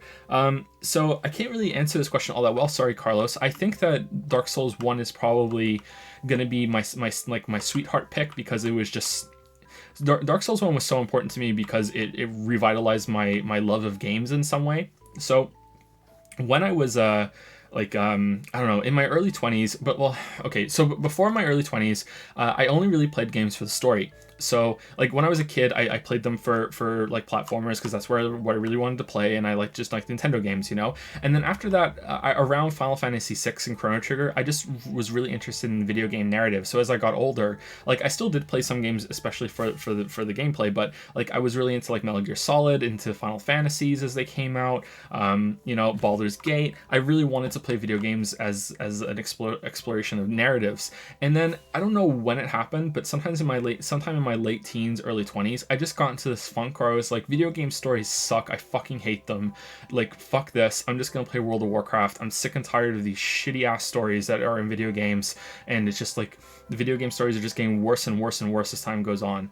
And then I played Dark Souls, and something about Dark Souls clicked me over like just hard to the other side, and it was just, oh yeah, video games can have really, really compelling gameplay too. Fuck, you know, like, how did I forget about this? How did I forget about how much I loved Devil May Cry? How did I forget how much I loved that side of games? That, like, who gives a fuck about the story? I can just ignore it, and I can just have like this exploration of like mechanical depth and exploring those systems. And I don't know why it took Dark Souls to get me back into that place, but it did. So Dark Souls is really important to me. Dark Souls kind of rekindled, you know, the bonfire of my heart. No, it really struck me and kind of got me reinvested. I think I was pretty close to just giving up on games before I played Dark Souls. And I just wanted games to be social experiences, and I just wanted to play multiplayer games with my friends. You know, I played World of Warcraft, League of Legends, get into a shooter. Like, if it wasn't for Dark Souls, I would probably be big into like PUBG and stuff right now, and I'd be playing that with a group. So like, Dark Souls, I almost said your name out loud because it came up on the screen there, Carlos. Like, Carlos Souls 1, Dark Souls was very important to me. So it's always going to have a good place in my heart, even though I think that the last half of it is very, very flawed. Dark Souls 2 is also important to me, because without Dark Souls 1 and 2, and honestly, without Matthew Matosis' video on Dark Souls 2, I wouldn't have a channel, because without that, I wouldn't have gone into, you know, like you know what, internet, fuck you, you're wrong, I have to make this video, you know, and then I wouldn't have a channel because that's what I wanted to do. Like the whole motivation behind the channel, you know, there was some financial incentive too, and hopefully that this would lead to something, either that's on its own or getting like supporting the books that we had written. But like the big drive was, you know, like fuck you guys, like everyone's shitting on Dark Souls 2, and some of it is rightfully shitting. Like Dark Souls 2 is not better than Dark Souls 1, but like there's all these problems in Dark Souls 2 that are apparently unforgivable that Dark Souls 1 does too, and no one talks about them. And it still kind of annoys me that I get these comments on the Dark Souls 2 video that are like, you know, this is a fucking stupid apologist video, you know, like a sequel should always expand on what the first game does, and that's why it's not acceptable. It's like, yeah, but that's true, I agree with you. However, it's not that, oh, these were problems in the first one, and in the second one, like, why didn't they fix it? It's like no one fucking complains about them in the first one. These were not brought up. It's like everyone just ignores them. It wasn't like, oh, these are the problems of Dark Souls 1 and Dark Souls 2 doubled down. It's like, no, we don't even talk about them. So that's why it was annoying. It annoyed me. And then Dark Souls 3 was just kind of like a just a really refined version of Dark Souls 1 without the genius of the world design. And then Bloodborne was a little closer to it, you know, like it had some twisty world design that I enjoyed, but I really love the atmosphere of Bloodborne. I really love the combat. I really love the monsters and the boss designs.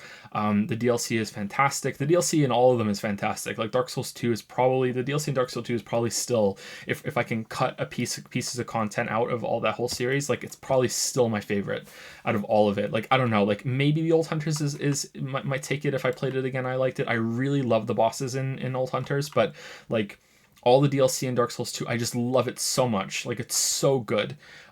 So I don't know, but I feel like Sekiro has definitely the best combat system, and Bloodborne has just the best atmosphere and setting and monster design.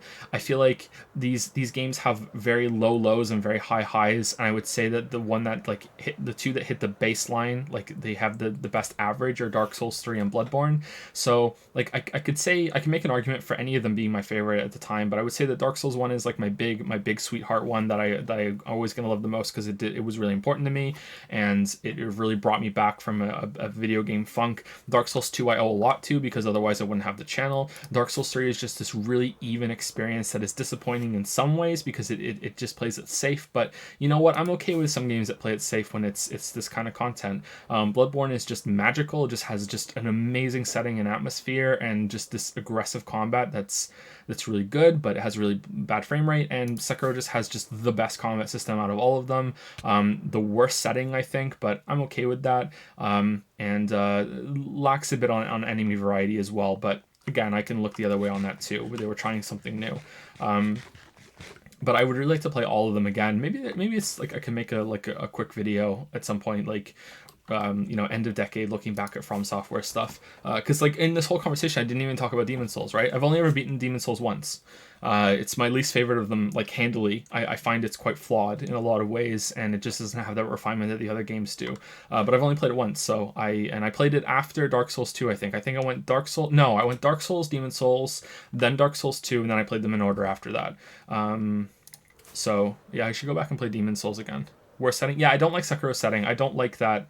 I don't like it in Nioh either. I don't like that kind of setting. It's not a bad setting. It's not like I'm not sitting there where hours cross going, this is fucking bullshit. You know what I mean? Like but it's not my my preferred setting. There was only one part of Sekiro, I think maybe two, that I thought were really good. The level at the end, you know what I'm talking about. The big surprise level toward the end was just like, I actually went downstairs and got Lily and brought her upstairs to show it to her because it was just gobsmackingly gorgeous. It was like, holy fuck. But that was like the only time in Sekiro that I was like, holy fuck, that's just such a beautiful place. Whereas Bloodborne, it was kind of like that the whole time. So I don't know. Well, Bloodborne has some level variety problems. But, yeah. Which level? The how can I say this without spoilers? The last wholly new level that you go to. The wet place. There we go. Yeah, the wet place. There you go. After the monk. The monk. Yeah, so that's all I can say, Carlos. I would like to play them again. and maybe it'd be a cool video, and it'd probably be an easy video to make too, because it wouldn't be about, oh, here's some hitbox analysis or whatever. It would just be comparisons between them all, and I think that might make a fun video. But that'd be out of my comfort zone as well. Usually I like just to make videos. It's about one game or one series in this very kind of like rigid kind of plotted way. But comparisons between them broadly like that is not something I do very often. But I would enjoy to do it, like get on my comfort zone a little bit. That might be fun. And it gives me an excuse to play them again too. I want to play Sekiro again, which surprises me, because after I played Sekiro so much, I didn't think I would want to play it again, but I kind of do. Since I saw it win Game of the Year, I'm like, oh, cool, I want to go back in and play Sekiro, you know? That would be fun. Like, I wonder how many of my Sekiro skills are still valid. I wonder if I could beat the last boss on my first try. And that's it. Did Carlos have another question? Yes. What Final Fantasy has the best story in your opinion, and which one is your favorite overall? I know you haven't played all of them, but hey, for myself, I don't really know which one has the best story, but in general, 7 is my favorite and has a whole package. 6 is the best one. So I've played Final Fantasy 1. I've played Final Fantasy Mystic Quest or Mystical Quest. I can't remember what it's called. I've played Final Fantasy. Okay, I'm going by the Japanese numbering, not the American one. I've played Final Fantasy 4, 5, and 6. I have not played 2 and 3. I've played 7, 8, 9, most of 10, 11 for a little bit, most of 12. No, I beat 10. Most of 12. I like maybe 10 to 15 hours of 13. I've played 14 just very briefly with Weeaboo Bill one night. I just went in and I tried it out like a long time ago. It's probably a different game now, and I haven't touched 15 at all. And I haven't really played any of the spin-offs either. 6 is my favorite. I think 6 has the best story. I think 6 is really, really good. It's not the first one I played, but it was the first one I really got into. 6 is a candidate for my favorite game ever. I go back and forth on which is the best RPG on the Super Nintendo between Chrono Trigger and Final Fantasy 6. I think 6 has a really dark story, and it's very surprising, and it deals with more mature themes than you might expect. It's still not, an adult game, but well, in some ways it is. Like there is okay. So here's some spoilers for Final Fantasy 6. If you don't want to know the spoilers, like click off for a little bit. Like I'm just gonna say them briefly, and then we'll go on. Like, okay, so 5, 4, 3, 2, 1. Like Final Fantasy 6 deals with loss and genocide and suicide, and one of the main characters, like, depending on how you play, might try to kill themselves at one point, even though you're in control of them. Like the main group in that game fail halfway through the story, and in the way that you're playing it and how long it takes to get to that point, you would be forgiven for thinking that you're getting close to the end, especially if you're not all that familiar with Final Fantasy games.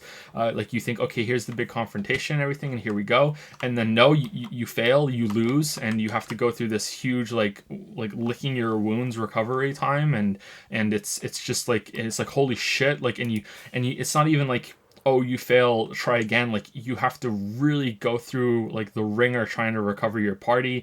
The world is permanently changed. It's like a really cool way of using the medium to like show you, like, every single time you're flying around in the new world, it's like, you know, look how much you fucked up. Look how much you fucked up. Like, everyone is in a worse place than they were before. World of Ruin versus World of Balance. Sorry, not the new world. But you guys know what I mean. Like, you don't even have to recover all your party. Like, you can go to the end. Like, there are choices there too. Like, there are some party members that you might never see again if you just don't want to, or you don't find them, you know. Some of them are very hard to find. Like, even some of your favorite characters are hard to find. Like Locke is really hard to find, you know. Like, it's really fucking difficult to get Locke back in the party, and he's like second character that you get, you know. Like, it's a really, really great experience. I really, really enjoy Final Fantasy 6, and I'd be really interested in playing it again as an adult. It's been a long time since I played Final Fantasy 6 again. So Final Fantasy 6 is by far my favorite. I think spoilers are over now. I think we can move on. If anyone wants to type in chat, story like spoilers are over. I also think that Final Fantasy VI has gameplay that doesn't really get in the way. You know, like Final Fantasy VI, it's like all those Super Nintendo RPGs, apart from maybe Earthbound. It's very quick. You know, it's like, okay, select. You can even hold down the attack button and it just like and it just queues up all the attacks for you. Whereas later on, like Final Fantasy VII has that problem where, you know, Knights of the Round is really cool the first time you watch it, and then the second time you cast it and you're like, oh yeah, I get to see it again, and the third time you're like, oh wow, this is a long animation, and then the fourth time you're like, I'll just cast Ultima instead. You know, like it's I feel like those games are quick, and I don't really like the turn-based combat quite a bit that much, so I appreciate that it's quick. But I don't really remember 7 all that much. I hate to admit this because it's going to hurt my credibility only a tiny little bit, though. I've never finished 7 on my own. So the way that I think I've been like in control of the characters in almost every single part of that, especially the last part. I don't think I've ever done Midgar by myself, but everything else I've done mostly by myself. So that I didn't have a PlayStation when Final Fantasy 7 came out. So I was like going to different friend's house that had PlayStations at the time, and they all had the game, and then when I eventually did have a PlayStation, I was like borrowing like discs from people. So there was like one person that had Final Fantasy 8, I think, and it was like, okay, he's on disc 3 and I'm on disc 2 and another one of our friends is on disc 1. You know, like it was that kind of level of sharing the different discs of those games because they all came on different discs. That was like actually a really fun part of that when I was a teenager. But yeah, I didn't have a PlayStation when Final Fantasy 7 came out, so I was playing it like in different sections at different friends' house, and they were at this part, or they were at that part, and everything like that. So I got to experience that game kind of like proxy, and I think I kind of enjoyed that. But I don't know if that makes me not like Final Fantasy 7 as much. Like as much as I do like that game and I have nostalgia for it, I think I prefer Final Fantasy 8. And I didn't really like Final Fantasy 9. Like it was okay. I don't like Zidane. I don't like him as a main character. I like Cloud. I like Squall. I really do not like Zidane. I don't like Van.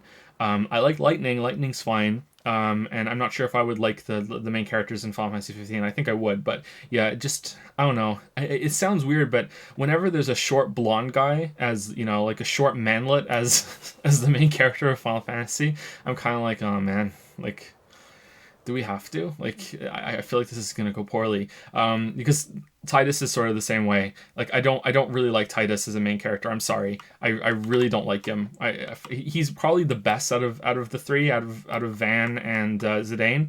But like, I don't really like Tidus. I don't really remember Final Fantasy X all that much. I remember being really annoyed that it didn't have an overworld. And that made me even think, okay, is this even a Final Fantasy game? It was something completely different. But I don't really remember it that much. I did finish it though. I remember that game. That game was so gorgeous when it came out. Just the water effects in the CGI too, and sorry, in the cinematics. Oh man, that was just so good. Oh man, but I think the biggest fallback is like Zidane is at least a character. Like it is Zidane's story, and it is somewhat Tidus' story too. Or Tidus is along for the ride with whatever Yuna as well, you know. But he is part of it, you know. Whereas Van is just kind of like Van and Van's dwarf girlfriend is just kind of like, yeah, we're here, yeah, where are we going, all right, okay. Whereas Balthazar and what's the other guy's name, shit, I can't remember his name. Barth? No, it's not Barth. What's his name? Balthazar is such a good name. What's the other guy's name in Bash? There we go. I thought it started with a B. Yeah, whereas I like those characters and I was like invested in their characters, and Balthazar's like hot Wookiee partner. But like, yeah, I think it lost me somewhere around there. Like around 10, I think I lost interest. But yeah, like 9 was okay. It's like my least favorite of the PlayStation ones. I'm sorry, did I just blow some things up? No, okay, we're good. It's my least favorite of the PlayStation ones, but I think I prefer 8. If I played 7 by myself, I think maybe 7 might be my favorite. I will say this for 7. 7, like the polygon models when they're walking around the environments look kind of bad when you take them out of context, but at least they don't stick out as much as the shitty ones in Final Fantasy 8 and 9. Like, oh my god, you look back and see them. Like, don't look at the remasters, look at the original versions, and just those weird blurry messes that walk around on those like pre-rendered backgrounds are just like, what the fuck, right? And I think I would prefer the battle menu models, but maybe they didn't have the processing power to do that. But like, holy shit, I didn't really like that. But I think that, yeah, 6 is like comfortably my favorite. 6 is the best story. Like Final Fantasy 4 is a bit too melodramatic and a bit too cheesy for me, but I did enjoy it at the time. I'd like to. I think I got the 3D DS version. I played that again, and that was kind of cool, and that's made it a bit more serious and a bit more tolerable with the cheesiness. But like at the time, I enjoyed it as a kid, but now it's kind of like, oh wow, the constant suicidal characters to save you is kind of like, whoa, what the hell. But yeah, I enjoyed it at the time. But yeah, 6 is comfortably my favorite. I don't really remember 5 all that much. I remember playing a ROM of it. I didn't have, like, that game didn't come out in the West. I don't know if 5 got a remake or not. And 7 and 8 I remember fondly. And Tifa's best girl. There we go.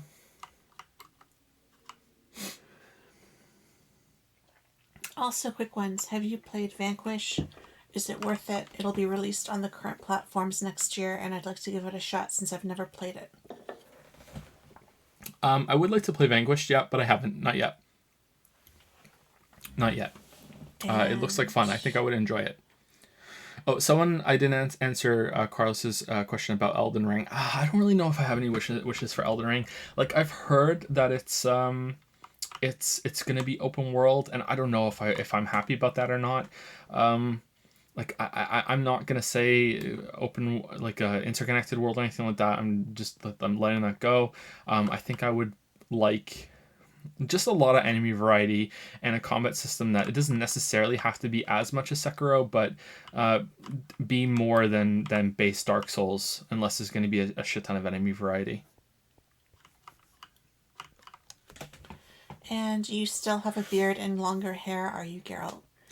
And Madbake has fan art. I don't have longer hair anymore. There was a time, I think right before we moved to Moncton, I stopped cutting my hair, and I don't think I cut my hair for 2 years, was it? Or was it? I don't even know. It was a long time though. It was really yeah, long. But a couple months ago, I shaved my head, and it's grown back to be like some length right now.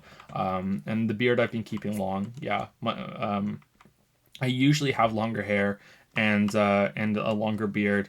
And I, like, specifically when I went on the co-optional and I did that stream where I was playing Hat in Time, I changed how I looked a little bit. Like, I cut my hair shorter and I trimmed my beard because I wanted to look different than I usually look.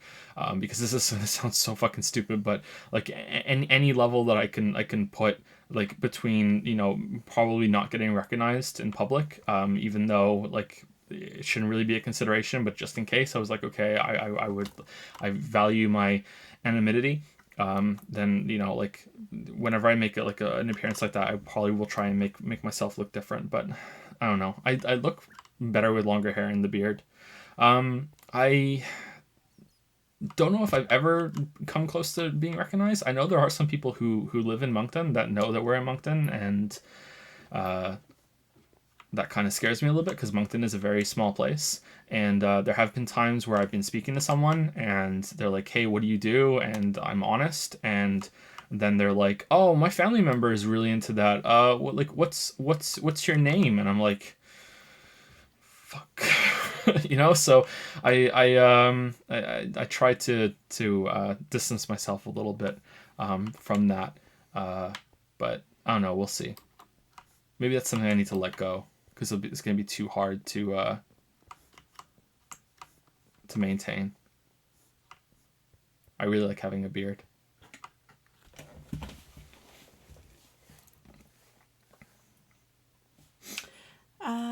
Once again, thank you for all the amazing content you produce. I always show your videos to my friends, and 100% of them seem to end up enjoying it very much and subscribing. Oh, thanks, Carlos.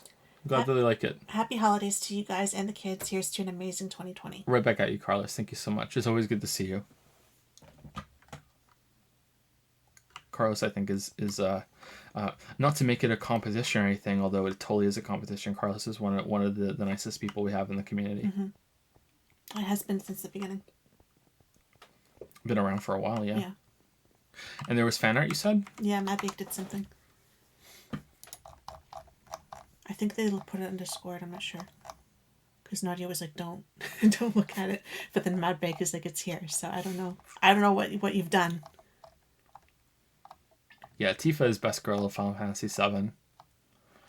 Best girl overall in Final Fantasy? I don't know. That's a tough one. Is there like a...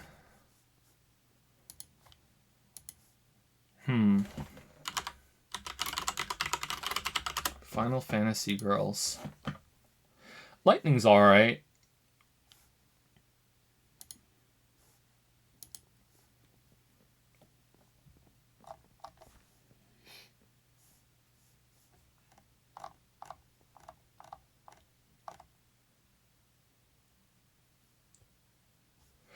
Rihanna is just flat Tifa, right? I don't like the brunette from Final Fantasy 9. I like her hair. Who? The This kind one? of grayish, blondish one. I think that's from Final Fantasy 15. We haven't played that one. Probably Tifa. Probably Tifa. Okay, Mad Bake. Queen Latifah. Q&A streaming, but it is cursed. That really is cursed.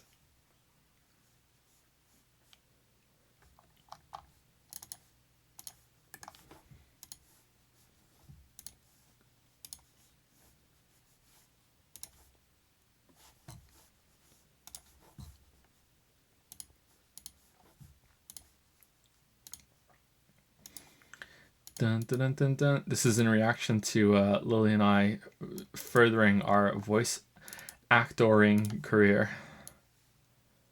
Oh, man. Okay, so first of all, thank you for that, Matt Bake. Also, how could you? How dare you? Do you guys think that Sonic the Hedgehog movie always had this Sonic design that they're pushing forward now is new and improved, and they did the old one just to drum up like support conspiracy theory style? Because the first design, like, it wasn't just a little bad, like, it was really bad, especially when you compare the two of them. It was really, really bad. So I don't know if that's like a conspiracy that's possible or whatever. They literally had to close a CGI studio for this. Yeah, but that's just all part of the ruse cruise. Come on. Like they would only have to do the trailer parts, right? I don't know.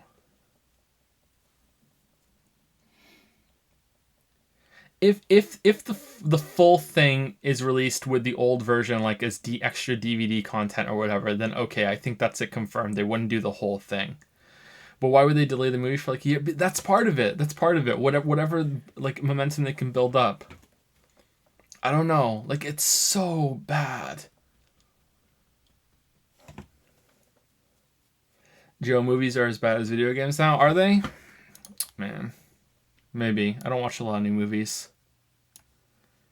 That's so good, Mad Bake. Thank you. I like how the eyes match with her.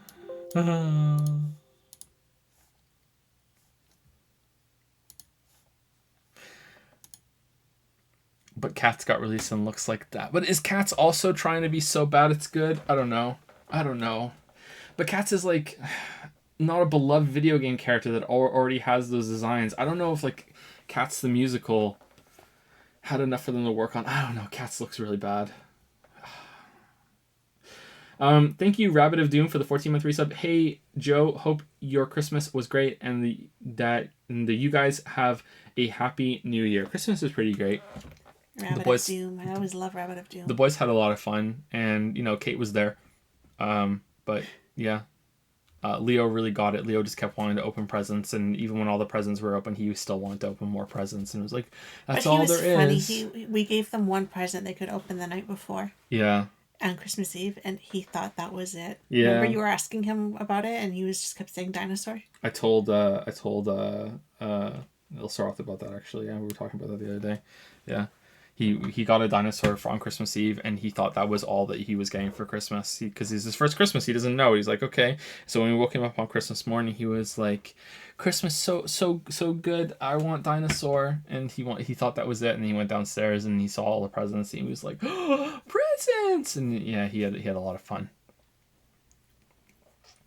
So it was good. It was a good day. Thank you, Tal69, for the 213 sub. Chat, which of the sub thanks phrases is the cringiest? I think it was thank you for subbing from your super slithering senpai. I think that's the cringiest one. Or thank you for buying your ticket to the subway train, all aboard, full stream ahead.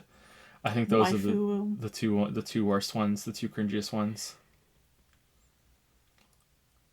The waifu womb. Okay, so it's 1:20. When did we start? A little before 11? 11:20. How long have we been live for? We were late today. We were almost half an hour So late. we're live. We've been live for 2 hours, so we have probably an hour left. All right, so do you want to continue on with Patreon? Do you want to alternate back and forth, or Yeah, what? it's just alternate back and forth. Okay, so next up is on Twitch. Oh my god, there's so many questions.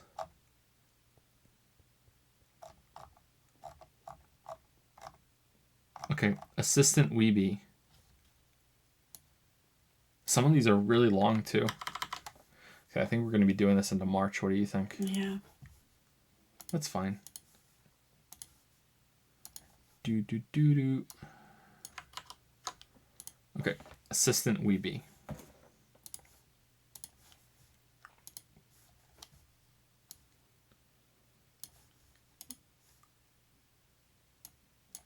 With a spoiler at the bottom.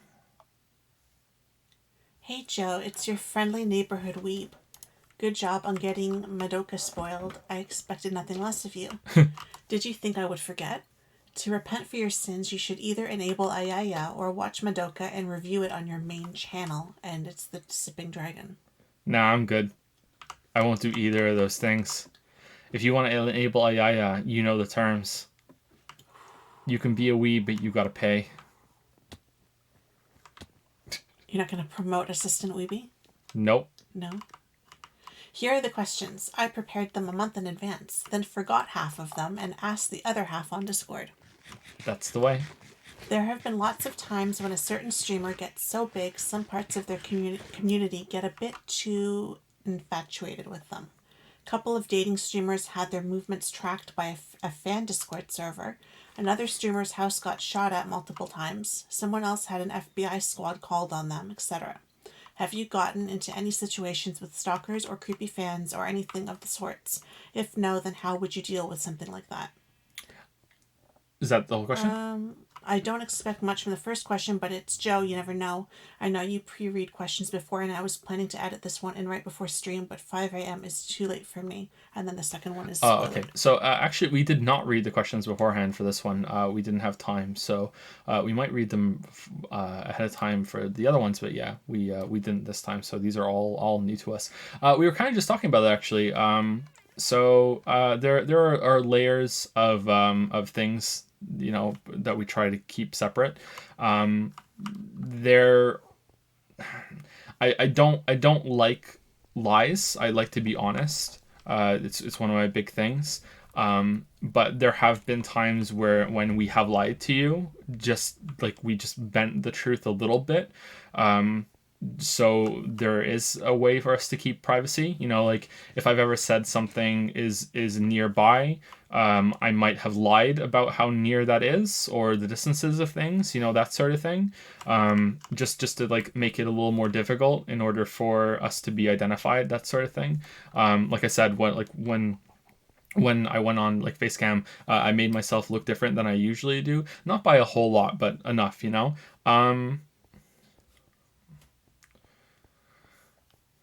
There are things we backed off on. Like originally we weren't going to say the kids' names, but that just turned out to be way too hard. You know, like you probably end up hearing them in the background anyway. So we put some layers like that in between. between us and reality just to keep there some separation. I'm sure that if someone had enough hacking know-how, they could find us. You could find anyone, you know, like it's not all that difficult if you're that motivated and you're that skilled. But you know, the amount of people that have those kind of skills that would actually give a shit are pretty rare.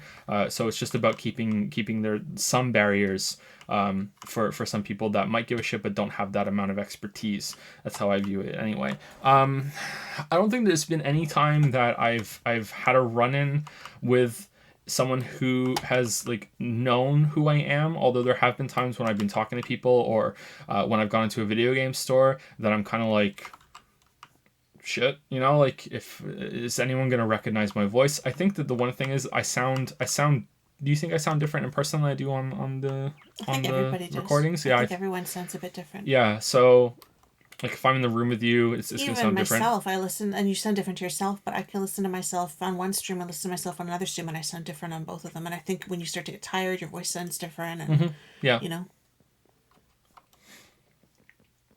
You know, there have been times where what if there's someone who watches the videos that's like a food delivery driver and they come to the door and you know they know they're like somewhat of a big fan, like they know Joseph Anderson lives in Moncton and they deliver food to the house, and while they're delivering they hear us like, Finn and Leo, get into the back, you know, here we go, it's food time, you know, that's all it would take, you know, so it's like that kind of thing. And like I said, like, I don't know, like 20 minutes ago, there have been some times where I've been talking to people and they're like, hey, what do you do? And I tell them, and it's this is the question, whenever you tell someone what you do when you're a YouTuber or a streamer or anything, this is the thing they say to you, and you make money doing that? That's what every single person I've told to has said that to me.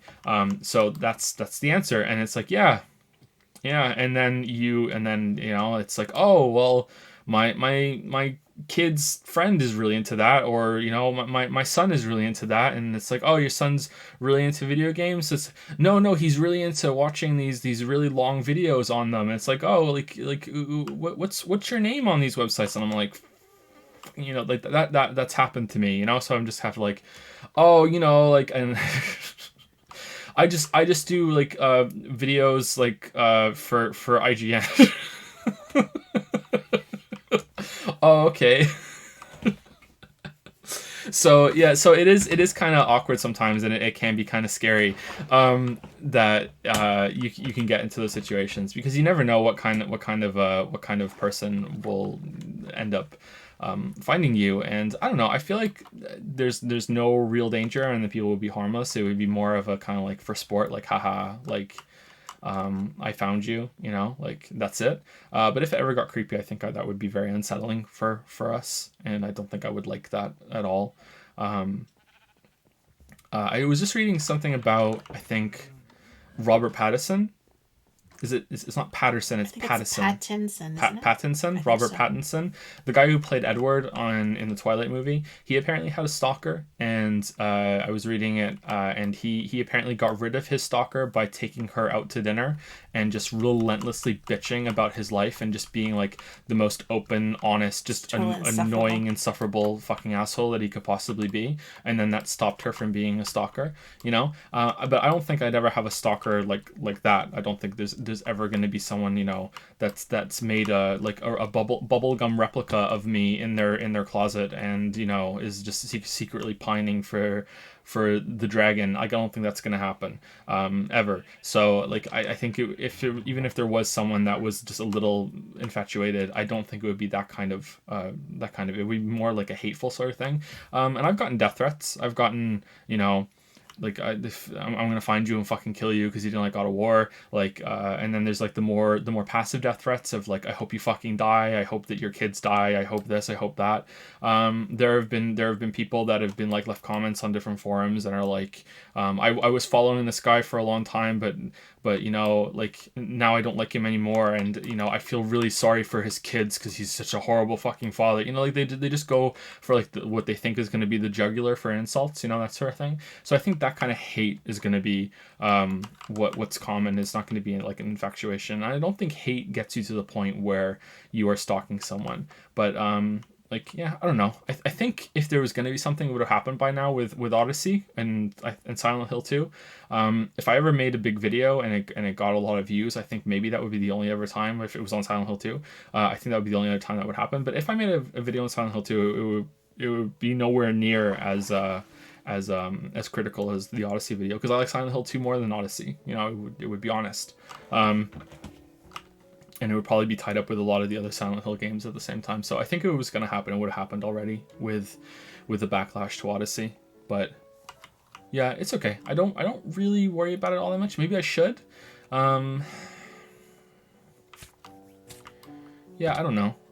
I am kind of concerned about ever meeting people in real life. If I ever went to a convention and there was like a come by the booth and I'll sign something for you or anything like that, if there was demand for that, I have no idea.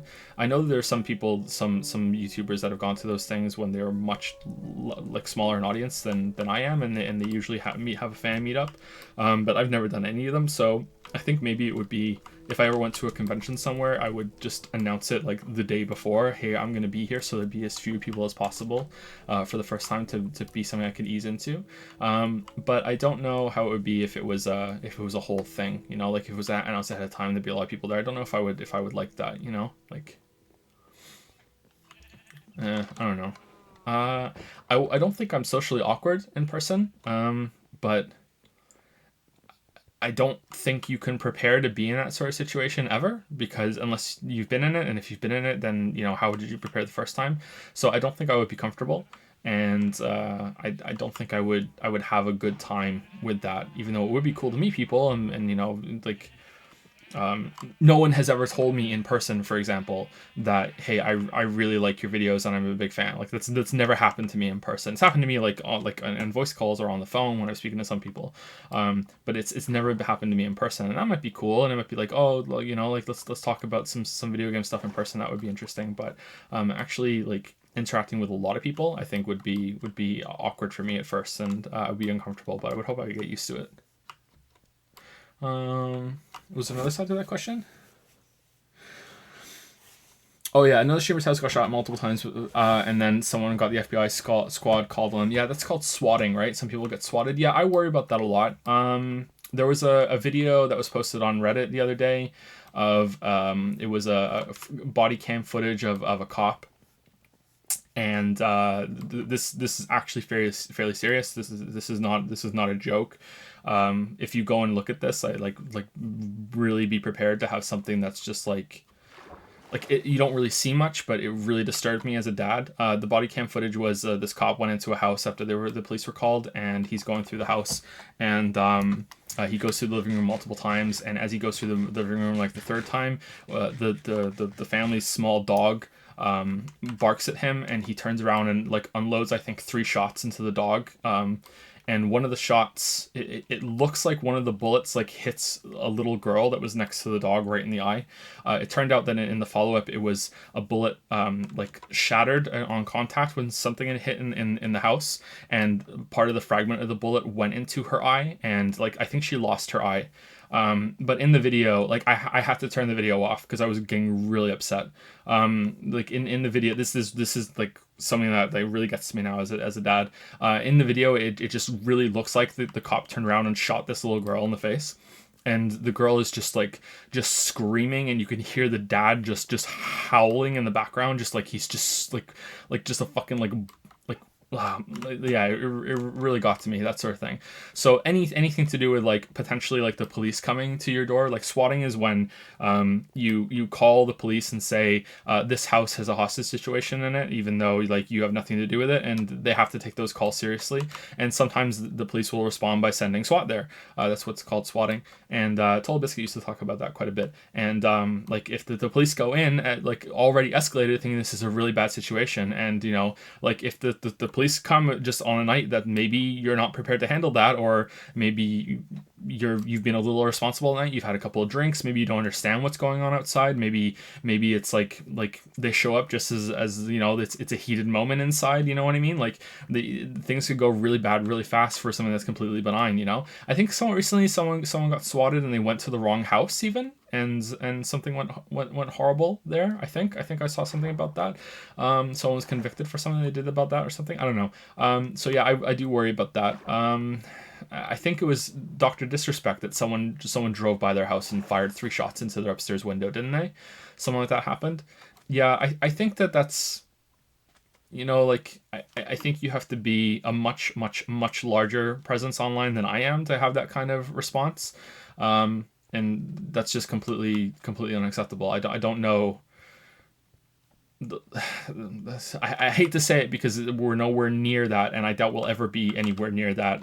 That's why these protections exist, and why, you know, it's important to have some levels of dishonesty between you and your audience, just in case, because you never know where you're gonna end up, right? You know, but they're white lies. It's like, okay, there's just little things here and there. But yeah, that video, man, that was just like I've seen way worse, like online. Like I'm pretty sure when I was a teenager, one of my friends like showed me a video of a guy literally being killed. Like I saw a snuff video when I was like 14 or something. Like, is it snuff when they're dead? It's nothing to do sexually, right? It's just someone being killed. Like, and I've seen videos like there was a subreddit, Watch People Die, where you could actually see people dying from accidents. But like there have been worse things graphically that I've seen. But that video of the cop body cam footage was just like, fuck, man. Like that fucking destroyed me. Like I was upset for the whole day. Like, so yeah, anything to do with that. Let's move on to Assistant Weeby spoiler message. Hopefully it's lighter. Let's see. So this was spoiled for now, and let's see how it goes. Joe, don't open this question until Christmas is crossed out. Q&A. Okay. We didn't. Not so short preamble. Remember Artifact, that one Valve game that flopped? Yep. At some point, this corpse of a game had a total of 6 viewers on Twitch, the whole game section. So someone very smart decided to illegally host movies there and watch them with Twitch chat. It took off. People call those 2 days the golden age of Twitch, until Twitch staff that was watching movies with chat too, LMAO, was forced to take down Interstellar right during its ending and subsequently quarantine the Artifact section, as it had more pirated movies than Artifact streams. Sometime later, I asked you about taking anime suggestions from chat, which sparked an idea. Is this true? I donated some infant souls to Jeff Bezos, and voila, Twitch Squad streaming was announced. The question is, do you acknowledge that watching JoJo without chat would be a horrible crime against humanity? This could be the new weeb streamer age. Content that's going to top the likes of Persona 5 streams. I am totally speaking on authority of all chat. Would you be willing to try squad streaming out, or get some help from chat to do a movies crossed out anime night on a separate website? Other streamers do it, so I'm sure there's lots of possible ways if you get help from us. You made Minecraft server work, so this would be easy. Okay, so I don't know if there's enough demand for this. I do know that some people would really, really enjoy that sort of thing. I don't know if it would be better live, or if it would be better if it was something that Adam just did with Your Movie Sucks. He recently put up on the main channel, actually, like, God bless him, what the balls on that guy to put that on main channel. His huge long commentary of 13 Reasons Why Season 3. He watched the whole thing, and it's just a black screen with his commentary, right, that you can match up to the show, so you can hear it along at the same time. So like I could do that. Maybe I could maybe do just a blank stream when we watch it, and I could give a countdown, and we could just watch it together with like maybe some just like subtle smooth jazz in the background, so it's not just a complete complete muted audio. I don't know. Like, I don't know if there'd be enough interest for that. Maybe, I have no idea. So I'll say this: when we start streaming maybe Persona 3, I will propose it to chat, and we will see if there's enough interest. If there is Amazon Twitch Squad streaming or whatever the fuck it is, I think that's if you all have an Amazon Prime account, you can watch something together if it is available on Amazon Prime TV, right? Is that true? I don't really know all that about it. If that's something that's possible, then okay, we'll do it that way. If not, then I will consider doing the oh my god, I will consider doing the black screen thing on the stream, and then maybe after that on YouTube. I think that could be interesting. What happened to Morgana? Is JoJo on Twitch? Is it on Amazon? Crunchyroll, take me home. Which version of Persona 3 are you gonna play? Whichever one chat wants me to play. Whatever is the best one. I think it was your move sucks and his friends commentary, not him alone. Was it with his friends? Okay, that makes more sense. Lucky for you, the JoJo parts are numbered best to worst already. Joe, what is your best book? I was thinking about buying one. Just read the previews. If you like fantasy, you could try Wizard and the Dragon. That was my best received novel that went up on Amazon. But a lot of people, well, not a lot of people have actually gone and read the books from the channel. But some people that have gone on to read that from the channel have said that they didn't really like that story, which surprises me because it was very well received from people who just found it on Amazon before I even had the channel. It has pretty good reviews. You might prefer the sci-fi stuff. Wizard and Dragon was the first novel that I ever finished. So it is the oldest and the most raw book that I wrote. I got better as it went along, but I really like that story. So you just want to look at the previews and see what you would like. The sci-fi series, The Bounty Hunter, gets better as it goes along too, and it's a bit rough at the beginning. I wrote that right after Wizard and the Dragon. But yeah, I would say just look at the previews and see. If you want a short novella like The Lost Starship, is decent. That was, I think, the last thing that I wrote that went up on there. And I remember it fondly. I think it's decent. I don't think I love the ending. It ended. The ending was okay, and that's a novella, so that's a kind of a short one. There was something I was writing as the channel was taking off, which was called Starship Spite. And it was kind of like Mass Effect Andromeda, which is what that turned into, because that game hadn't been announced yet when I started writing this book. But it turned out to be quite different. So Starship Spite was about the journey between the Milky Way and Andromeda, and what happened in that generational starship as it traveled from one to the other. But I didn't have time to finish it because I ended up just all channel work all the time. But I'd like to get back to that. There are a lot of stories I would like to get back to eventually. I have 2 unfinished series. The Monster Slayer series is fantasy, and that builds off of the Wizard and the Dragon. And there's the Bounty Hunter series, which is sci-fi, which isn't finished either. But I want to, but I just can't justify it at the moment. It's opposite George R.R. Martin.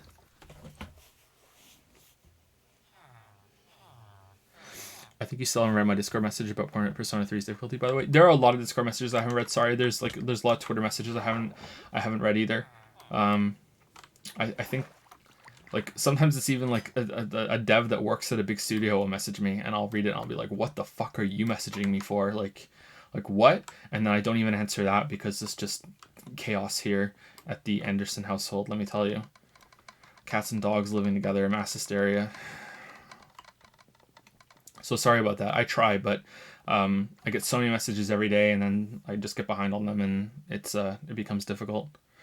Sometimes I have to scroll down on the direct message list for quite a while just to find Lily. And that's not fair, right, Lily? No.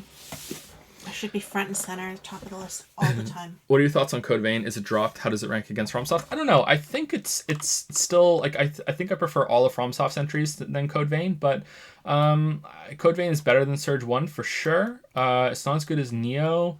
It's better than Ashen. I thought Code Vein was pretty good. For my own personal enjoyment, I think I probably prefer Code Vein to Demon Souls. Like, I'm sorry, but like if we're talking about importance and at from when it was released, like Demon Souls is clearly better. Like there's no contest. But like right now, if I wanted to play one of those games again, like I would play Demon Souls just to remember it because I only played it once. But I think at the end I'd be like, yeah, I think I prefer Code Vein because I really like the bosses in Code Vein. So I think Code Vein is actually quite decent. I was surprised by how decent it was. I was surprised by how not shit it is. And that has nothing to do with Trash Can either.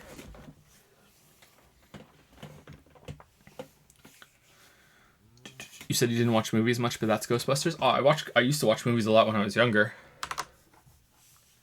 Ghostbusters is good.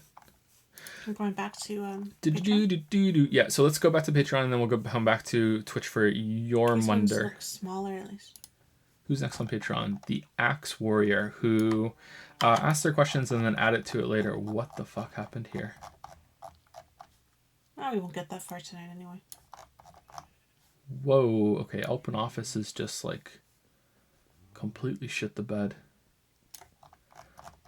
Wow, even more now. Yeah, that's really bad, huh? Maybe if I full screen it. There we go. Alright, so you see anything more from the Axe Warrior? Because I think they asked a question and then they asked another question before and I had to combine them both. Do I have the same one? That's the same Yeah, one. Dr. Owl, Kim K, Bumblebee, Incoettes, Jack S, Jaime, Riley P, Xfia, Hughie, LE0088. Okay, so there's no doubling up. Okay, so the Axe Warrior is next. Let me put their name on the screen.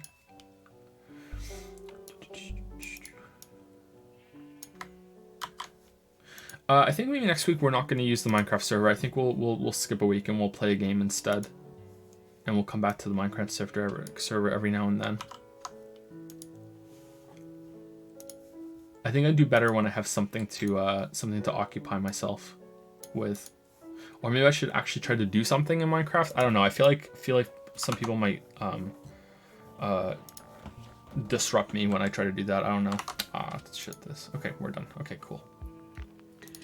Hey Joe, hope you and your family are doing well. I was wondering if, aside from the game's story, any of your opinions on Dark Souls have changed since the original critique of the game that you uploaded all that time ago. If so, what are they and what caused you to change your mind? So a bunch of 2 Dark Souls questions that are and all then Elden Ring is the next one too, so you're going to be a bit... on Patreon. I kind of just answered that question with Carlos's question at the beginning, like I think 2 back, the Axe Warrior. Sorry about that. But yours is more about if I specifically changed my mind or anything. I don't think so. I'd have to watch all those videos back again, and watching the Dark Souls 1 and 2 videos, even the Dark Souls 3 videos, it hurts me because my microphone quality is so bad in Dark Souls 1. It's even worse in Dark Souls 2 because I didn't realize there was all that clipping, and I think the Dark Souls 2 level design video is my worst video, like by far. Like it's not even close. Like, that is just a bad video. And in the Dark Souls 3 video, I was trying something. Okay, so if I tell you this and you didn't notice it, this might ruin that video for you. So I apologize. If you don't want that video to be ruined, maybe you should just like not listen to me for the next minute or so.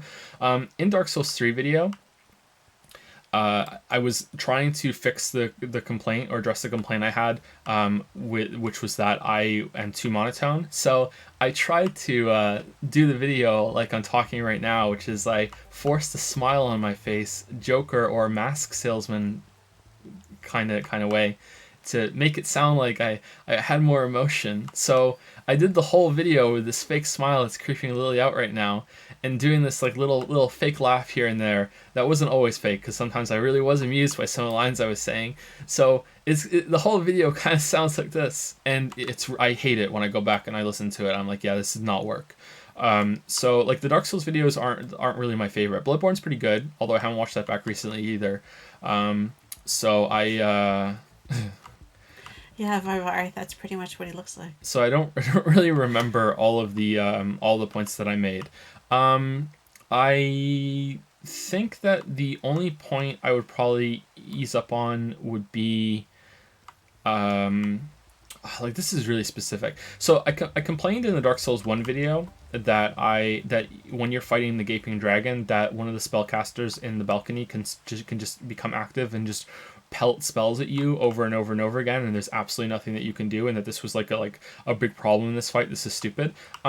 after I made that video, I went back and I played that game a bunch more times for the different videos over like the years, one or two.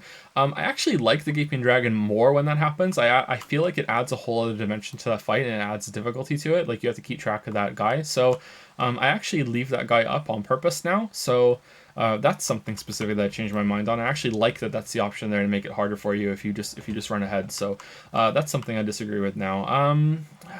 I still agree. I still think that Capra Demon is bullshit, and I think that anyone who says that it isn't bullshit is just being willfully obtuse and is just trying to own the scrubs. I really do not understand how anyone could defend that like as not being bullshit. You can defend it as bullshit. Bullshit is good. Like yeah, that's a good one then, and we'll talk about that. I've kind of eased up on bullshit and fairness being something that's really key. I think that sometimes bullshit and unfairness is a good thing, and it's really hard to know when that's true and when it isn't true. But I've really changed my mind on that as time has gone on. That idea that whenever you take damage, it's always your fault. I still think that is an important tenet of game design, and especially in action games. I do think that is very, very important. However, I think that there are times when you can go against it, especially if it's not too bad of a, like, it's not too punishing and you can just get back into the game real fast, you know? I think there are times when it can work. And there's this idea that's been brewing in my head for a while. I think I talk about it in the difficulty script, the difficulty in video games. I'm not sure, though. Maybe I just thought about it, or it was for a different script. Like, who wants to win a fair fight? Like, come on. Like, fuck that. Like, when you're up against something that's really brutally difficult, beautiful and brutally difficult, like, at the end of it, do you want to be like, oh yeah, good job, you won a fair fight? No, fuck you. I want to win the unfair fight. I want the odds to be stacked against me real hard, and I want to get through it, and I want to be like, yeah, it was an unfair fight. You played dirty. I still won. Fuck you. You know what I mean? It's just that I do still think that regular hits that you can't avoid, or regular things that will kill you, and it just like let's say there's a move that a boss can do that will hit you no matter what you do, and there's a random chance that every single time they queue up an attack, it's going to hit you with that. That's something I think is. You can't defend that. Like, in almost every way, that's bullshit. Unless it's some sort of like enrage mechanic, you know, enrage timer, that sort of thing. But anyway, yeah, like the Capra Demon is complete horseshit. If I think the argument shouldn't be, no, it's not horseshit, it's completely fair. You just kill the dogs and then kill the Capra Demon, you fucking scrub. Like, what do you mean? When I went in there, I killed it my first try. I went through the fog door, and then I just immediately saw these dogs, and I was like, yeah, kill the dogs, and then run up to the back of the stairs and then kill Capra Demon. It doesn't ever... Oh, people died at that boss? I thought everyone killed that on there. I didn't even know it was a boss. You know, like that kind of fucking ads. Like, fuck off. Like, if you think that's a good like encounter, then argue that the surprise and the unfairness of it is a good thing, you know? Like, don't like say, oh no, it's completely fair, because it isn't, you know? Like, it's really not. And that's coming from someone who kind of likes the encounter for those reasons we just went into, you know? It's like it really puts you in an unfavorable position, and when you do finally beat it, it's like you're spitting on the corpse. You're like teabagging, you know, like, fuck you, Capra Demon, fuck you, you know, like it's good, you know, like you get satisfaction from it. So I think that's something I haven't changed my mind on, but like the other thing I have changed my mind on big time has been fairness, and that fairness isn't always ideal, and there is room for it somewhere. I'm trying to think of something specific in Bloodborne or Dark Souls 2 or 3, and I can't remember all the points I made. Like, I don't know. I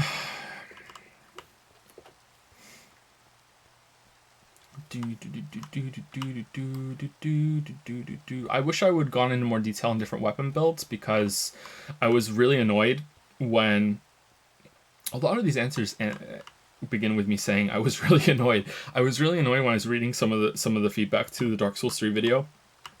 You'll notice in the DLC video that I'm using a big heavy two-handed greatsword, and that's because a lot of people said that I played Dark Souls 3 on easy mode because I played it with a longsword, and I two-handed the longsword and I dodged everything, and I used apparently this bullshit OP weapon. That's the complete horseshit. The game was much a much like factors easier with the big fuck off two-handed greatsword weapon. Like it's not even a contest. Like there's you have to be so much better at dodging to beat that game with the two-handed longsword. Like the mobility is really great, and I really like the mobility, but like it's apparently an overpowered weapon in PvP that a lot of the scrubs don't understand. That PvP OPness doesn't fucking like translate to PvE OPness. You know, like you can just hit trade with the two-handed greatsword, and you do so much damage that it's like, okay, well, I have enough Estus that, like, mathematically, I only need to properly dodge, like, 3 of this boss's hits, and every single other fucking attack that they do, I can just hit trade, and I can win, because I have so much healing. You can't do that with the longsword. It's like fuck off. Like it's so much easier having that so much more damage throughput on the big huge heavy weapons with have hyper armor and those special anime moves as well. Yeah, so that would be something I focus on a bit more too. But again, that's not really answering your question. I don't have an answer for your question. I'm sorry. That's the best I can do. Sorry, the Axe Warrior. My second question is fairly simple.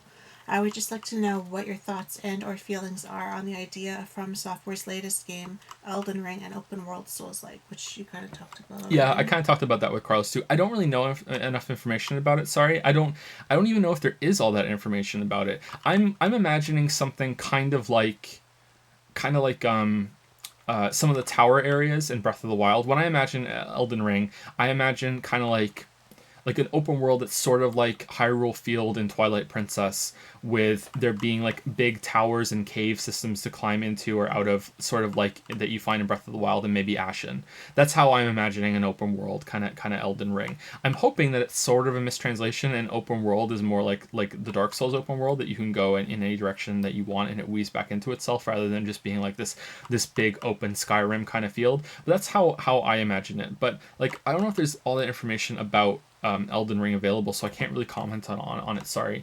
I really don't know anything, and that's on purpose. You know, like I like to go in these games as blind as possible. I really like being surprised. For example, there's something that happened in Sekiro. There's like actually quite a few things that happened in Sekiro. That's why I played Sekiro so quickly when it first came out. Was because like fuck you, I'm not getting this spoiled for me. Is like I really wanted to appreciate the surprises. Like fucking Donkey.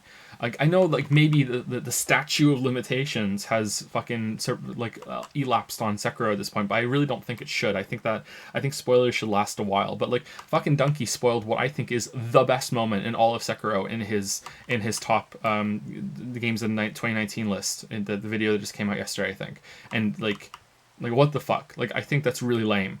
I was listening to some of the Giant Bomb podcast with their Game of the Year deliberations, and they spoil it too. You know, like I feel like they give a spoiler warning though. Like to be fair, sorry, like Donkey didn't. I don't think. You know, like I like being surprised. So even knowing that Elden Ring is an open world game is kind of like ruined a little bit of that allure for me. You know, like I think I would prefer if I didn't know that, but. It was plastered all over the place. Like I'm annoyed by Persona 5 Royal. All of the advertising, the marketing for that seemingly was just the title of these videos explaining the changes told you what the change is. Like, hey, this is now a part of the game. It's like, okay, cool. I really would have liked to have found out by myself, but the headline is the spoiler. Fucking great, you know. I don't like I've eased off on spoilers a bit as I get older, but I still do like to appreciate. I like to appreciate something as it was intended, with being like in the moment instead of being like, oh, I get to wait for that thing to happen later on. So yeah, I can't really talk about it. I hope it's good. I hope that it turns out to be like the combat is more in depth than Dark Souls, or it has the same enemy variety of Dark Souls, but they haven't really been able to nail that since Dark Souls. I hope that it's. I just hope it's good. I hope it comes out next year. I don't think it will. Maybe. It'd be nice. But I think maybe it's going to be early 2021. Like March 2021. But maybe it'll be holiday 2020. That would be nice, wouldn't it? Yeah, we'll see. That's it for the Axe Warrior. Thanks, Axe Warrior. I think there was a highlighted message that I missed there. I just got Sekiro yesterday, so I super appreciate the spoiler respect. I hope you enjoy it, Arena Gamer. And And I'm glad that no one spoiled for you that Wolf is actually Gwyn from Dark Souls, and the whole thing is actually a Dark Souls prequel. It's actually called Dark Souls Zero among the community. So I'm really glad that no one spoiled that for you. It's really good to get into that yourself.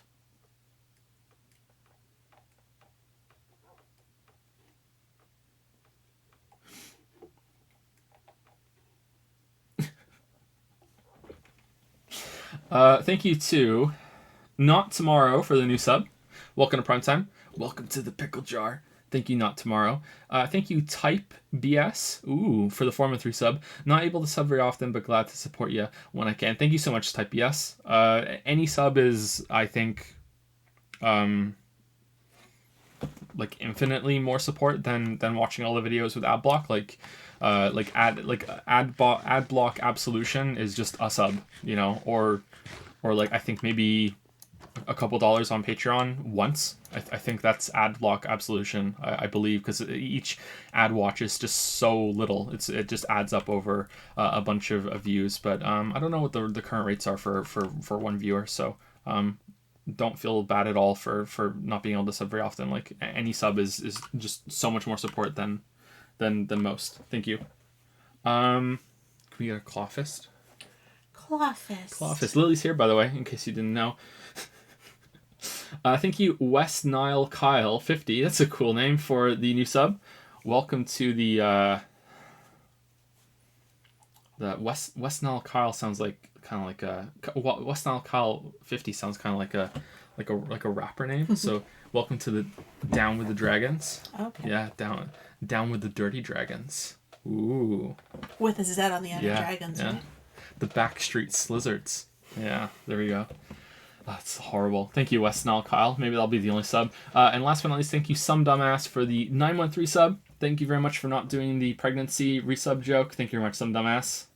Always good to say your name out loud. Thank you, Some Dumbass. There are a couple of questions. I made a new account to avoid things on Persona 5 Royal, and the one day before I was going to play it with my friend spoiled something for me, not on purpose, but I felt betrayed. I'm sorry about that. I've had friends spoil some things for me, like on accident, like that too. You know, they thought I had seen something and I hadn't. It's kind of lame. It's in a bad situation too, because you don't want to be mad at your friend, but at the same time you're kind of like, oh man, like why can't you have been more careful? You know, like. God damn it. Like, or like you're watching some streamer and he reads out like the biggest plot point in like Madoka High School Sunrise, you know, like, yeah, like it's always horrible when that happens. People tell me. Did you play Thronebreaker for your Witcher vid? Yes, I did. Yep. Thronebreaker will be included in the big Witcher video. It has a small section, and like in a 9-hour plus video, like a small section is actually quite considerable, but it's not like a whole big review thing or anything. But yeah, I did play all the way through Thronebreaker for the video. That's something I didn't say until somewhat recently, actually. Do you get money from premium users on YouTube? Never understood how it's supposed to work. YouTube Red, you mean? Or I think that's what it is. Yeah, I think so. If you watch the video with YouTube Premium or whatever it is, and you don't get an ad because of that, I think it gives the view the same amount of money as if you had watched all the ads. I believe. I'm not sure. I believe how that works. I think the YouTube Premium revenue is almost the same as the other one. So I think that is how it works. Josephilla used 250 bits to say, "This is my friend's review of Witcher 3.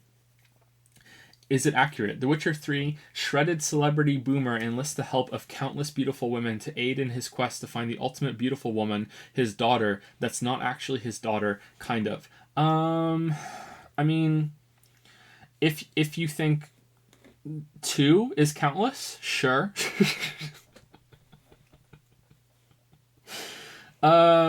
Yeah, no, I don't think that's really accurate, but it's funny to say. Thank you for that, Josephilla. Thank you, Heart Trip, as well, for the new sub. Welcome to what should we say? To Heart Trip. Welcome to.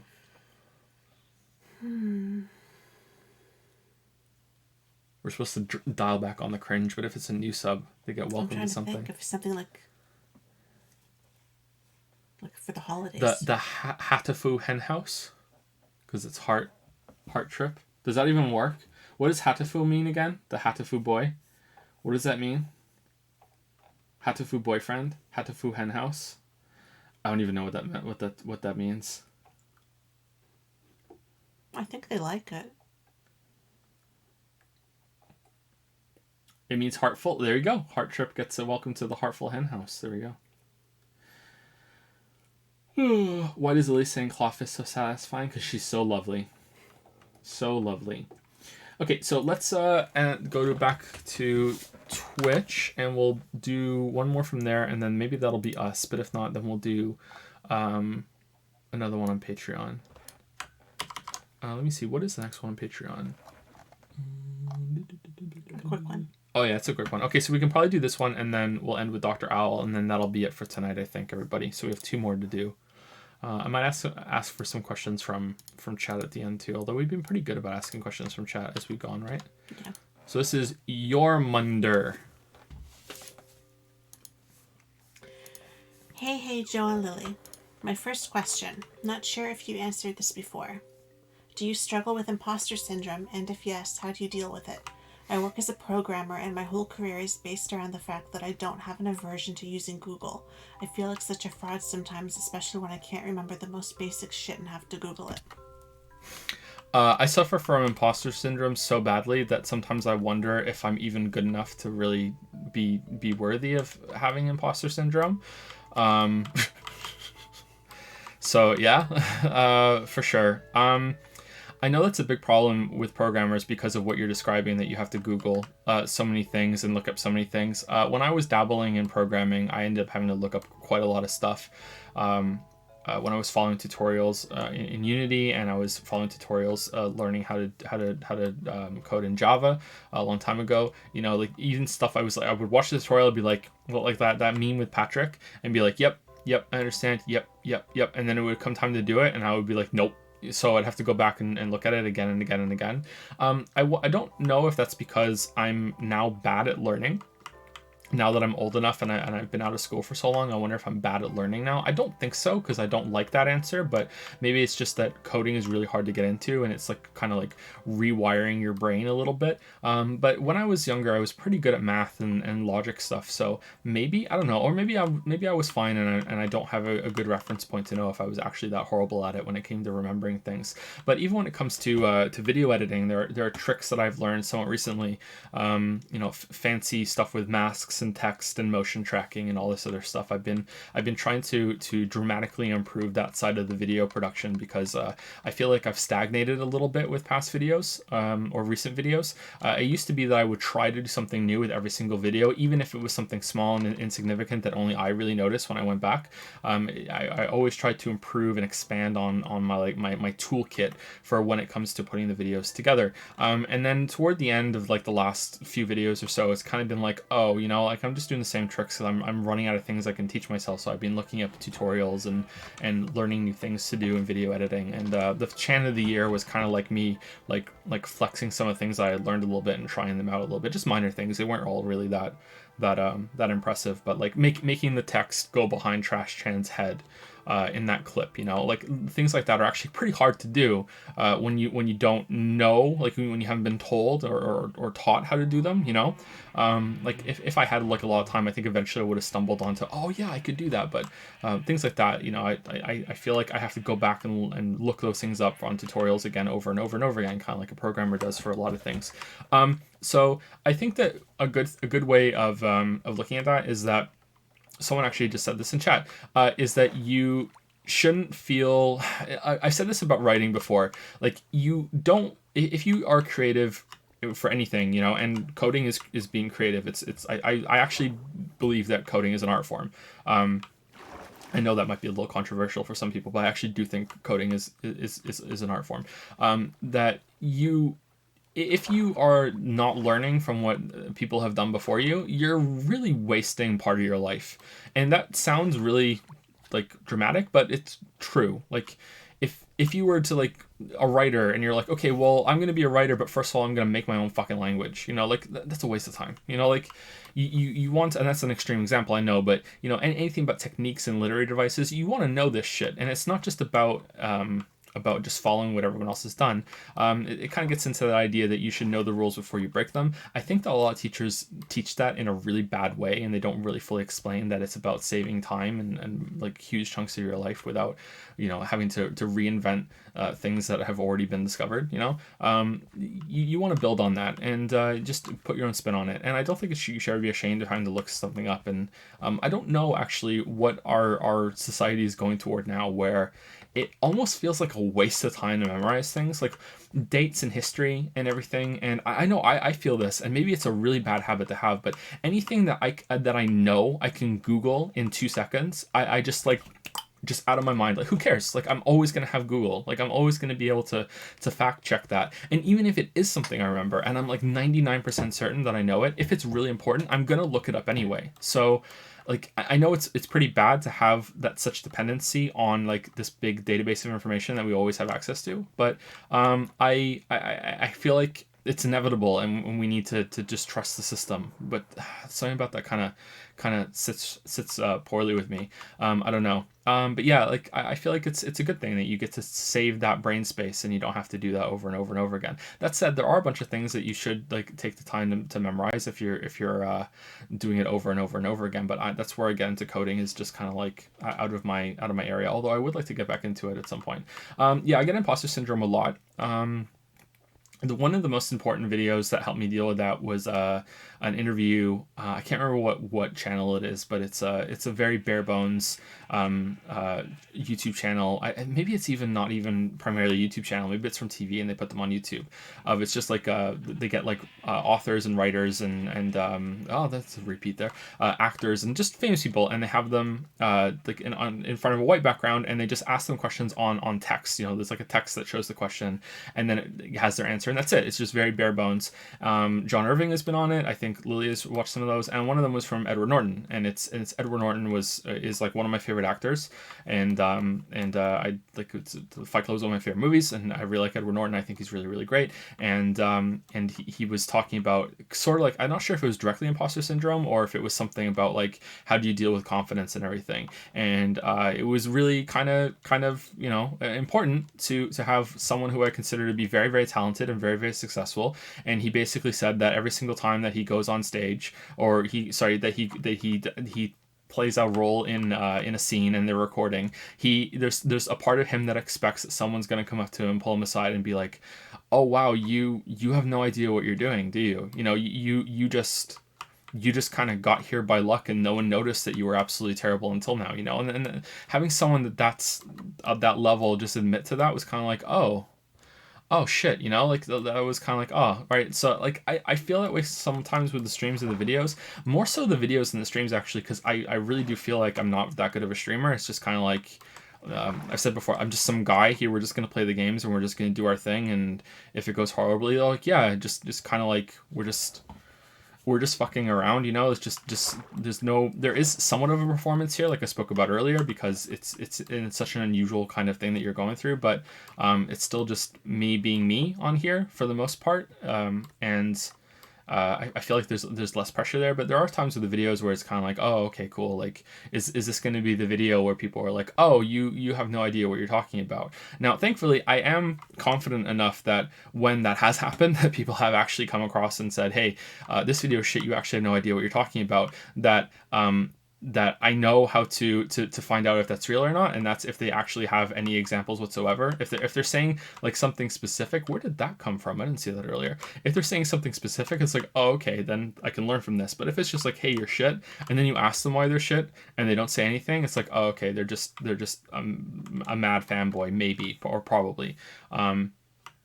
So I yeah. I feel like I'm my own biggest critic, and there's not much that people can say that's gonna get to me. But then it also comes with a lot of doubt. I don't know if I didn't have that, I wonder how different it would be.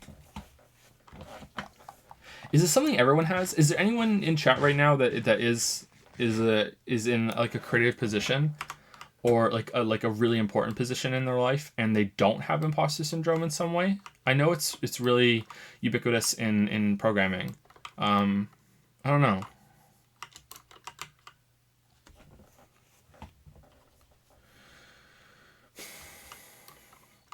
Streams have lots of aspects you can choose to excel at, and you're very good at explaining, discussing things, and engaging with viewers. I know it sounds obvious, but so many streamers are not good at those things. Maybe it's just World of Warcraft experience lets me be able to juggle chat and the game at the same time. Maybe that's all it is. Maybe I just got lucky there.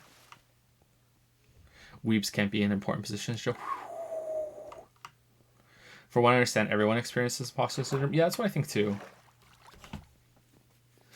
Define imposter syndrome. No, not sure everyone agrees what that is. Okay, so I think there's different forms of imposter syndrome, but it's this idea that you didn't really get to where you are by your own merit, and that you don't know what you're doing really when it comes to your job and what you do, and you feel like a fraud because there are things that you are constantly relearning and learning. Maybe there are even simple things that you don't tell anyone that you didn't know that yet, or something like that.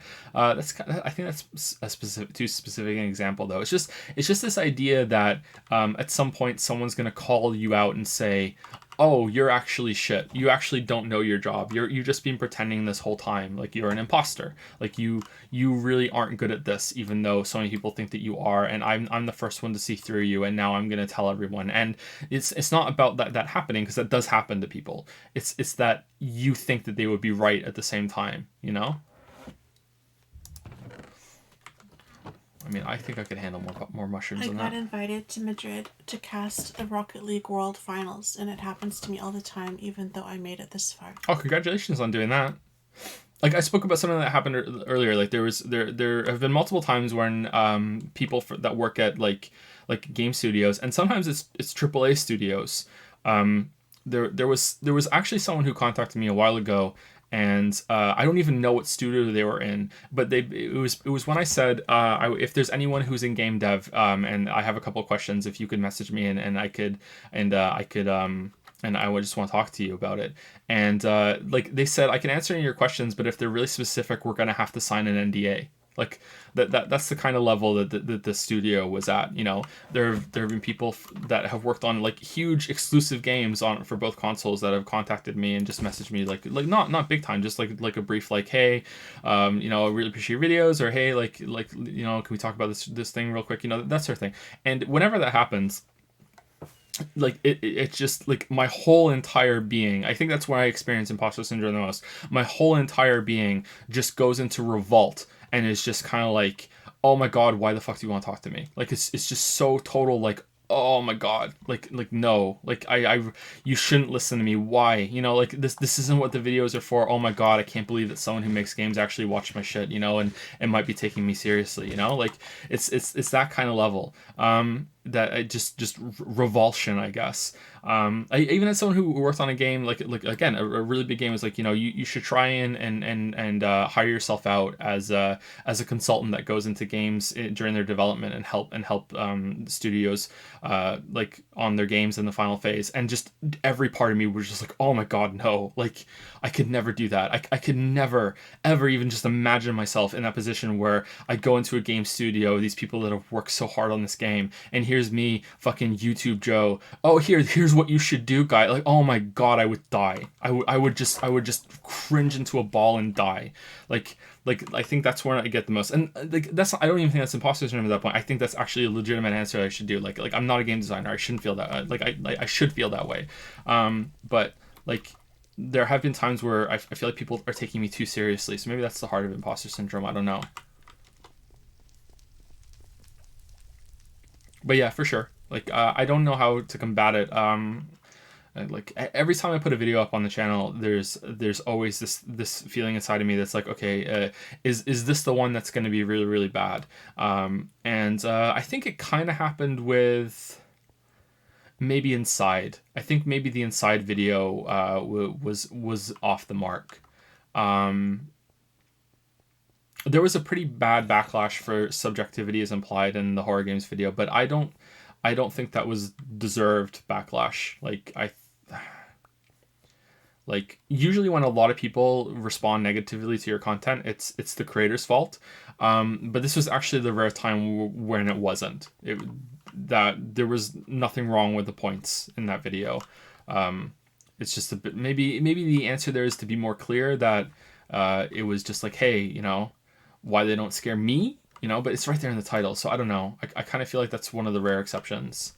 Where there've been plenty of times where in like the Hollow Knight video, I should have made it way clearer that I wanted difficulty choices instead of it being like, hey, this whole game is way too fucking easy. Like no, it should have been way more clear than that.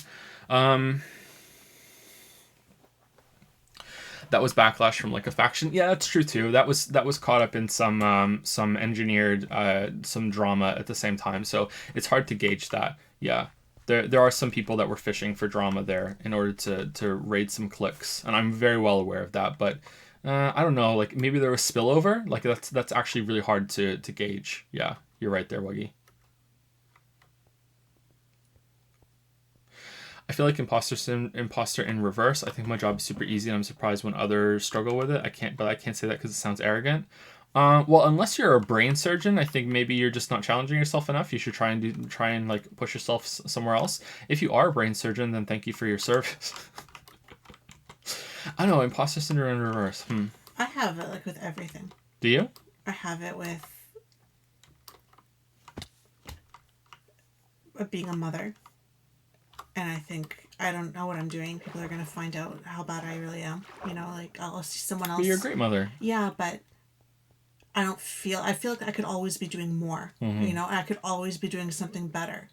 And even if they tell me, oh, mommy, we love you, you're a good mommy, you know, like I still feel like, oh, well, I didn't do this enough and I should pay more attention to you and I should devote more of my day to you. And like, even though I spend all day with them anyway, you know, like there's always something that I feel like I'm not doing enough. Or I read something and it's like, I have some university, right? I didn't graduate. So I have like a bit of a thing where I'm not smart enough, you know, because I don't remember everything I learned now. So even if I have some university, I don't remember all of the education that I even have. You know, like I did 2 years of nursing. Ask me anything now, medical, and I don't remember really anything anymore. I have it for the writing. And I really am aware of it because when I'm depressed, it's like 10 times worse than it normally is because of that little voice telling you all the time that, you know, you're a failure, you're shit, you don't know what you're doing.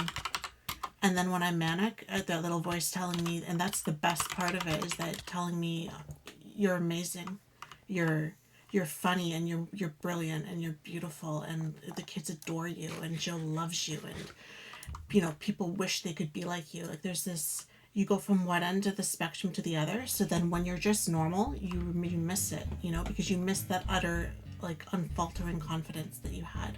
And it makes me so much more aware of where I sit normally because I've been from one end to the other end, if that makes sense. Like I'm really aware. After I've been that confident, I'm really aware where I lack that confidence. Like it's really noticeable to me. And it's not just about writing, it's in a lot of different things.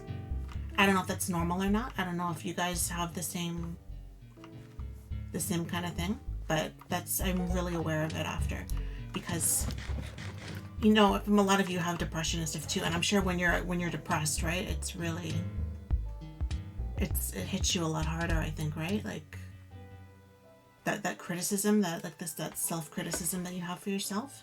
So I feel like after you've been through that, like your normal day-to-day is just... Well, someone in chat just said something like that, similar, that they have imposter syndrome and reverse imposter syndrome at the same time. That's a human thing. And I wonder if that drive that you feel like, oh, you could always be doing better, I wonder if that's just a human thing. Like you are a really good mother because you want what's best for your kids, and because of that, you're always like, okay, well, I could be doing better, I could be doing better, I could be doing better. You constantly want to be doing better. It's like an artist that is always like upset with their work, you know, because they always feel like they could be doing better. Although I saw like a chart of that where it showed like it's like your artistic level ability goes up in a straight line as you practice. So it's like one straight line from the bottom left of the X and Y axis all the way up to the top right. But your perceived skill is like a curvy line that goes up and down. And so your perceived ability is sometimes it goes all the way up and then all the way down and all the way up and all the way down and all the way up and all the way down, but it's same trending up on the straight line axis. So what happens is that you are really impressed with your work when your perceived skill is it dips below what your actual skill is, and then you're really upset when your perceived ability is above the line, because it will oscillate between being up and down as you get better, because your perception is different than your actual ability. So I wonder if that is the same kind of thing with being a mother. You always want to be, or like a father too, you always want what's best for your kids, and if you're not, that's when you are, the bad parent is when you start being complacent. I don't know, it's kind of like, well, isn't there like a word for that, like dumb people don't know how dumb they are, which I think is kind of too shallow. I really don't think there are truly dumb people. Maybe, I don't know. I said it last time in the Q&A that having the channel has made me really disappointed in humanity, because sometimes I get some really stupid comments, and it really makes me worried. But yeah, Dunning-Kruger effect. It's the way that we are now too, right? With social media and everything, we're not seeing the bad in the other people. Most of the time, we're seeing. You see the highlight I'm reel, not yeah. seeing other shit mothers. I'm seeing she took her kids to the park again, and they baked cookies, and I'm seeing what they choose to show me, right? And I know that intellectually. I know that they have bad moments too, where they're sitting in the bathroom crying, wanting to pull their hair out because someone just dumped milk all over the carpet. It's like they have these moments too. I hope, but like you don't really see that, and it's like. You're like on a hamster wheel, you can never keep up with it. I really noticed it with the writing when I listened to an interview that has an author that I really like talking about their process and their failures and their triumphs and everything, and I'm like, oh wow, we're not that different. But then I go and read their work, and I'm like, oh wow, you produced this. And it just makes me feel like what I've produced is nothing compared to what they've produced. Like, I'm not a real writer, it's not. I'm rereading Gone Girl. I've been reading it for a while now. I've been like in and out of it with other books. And I read an interview about her, and I was like, oh wow, we have so much in common. Like, that makes me feel so much better about myself that we have this much in common. And then I go and I read Gone Girl, and I'm like, I am like nothing compared to you, I am like so far from this. So there's the chart. It makes me feel worse. It wasn't a straight line. Is it too small? Maybe it's fine. It wasn't a straight line. It's a different thing. So I think this can apply to pretty much everything.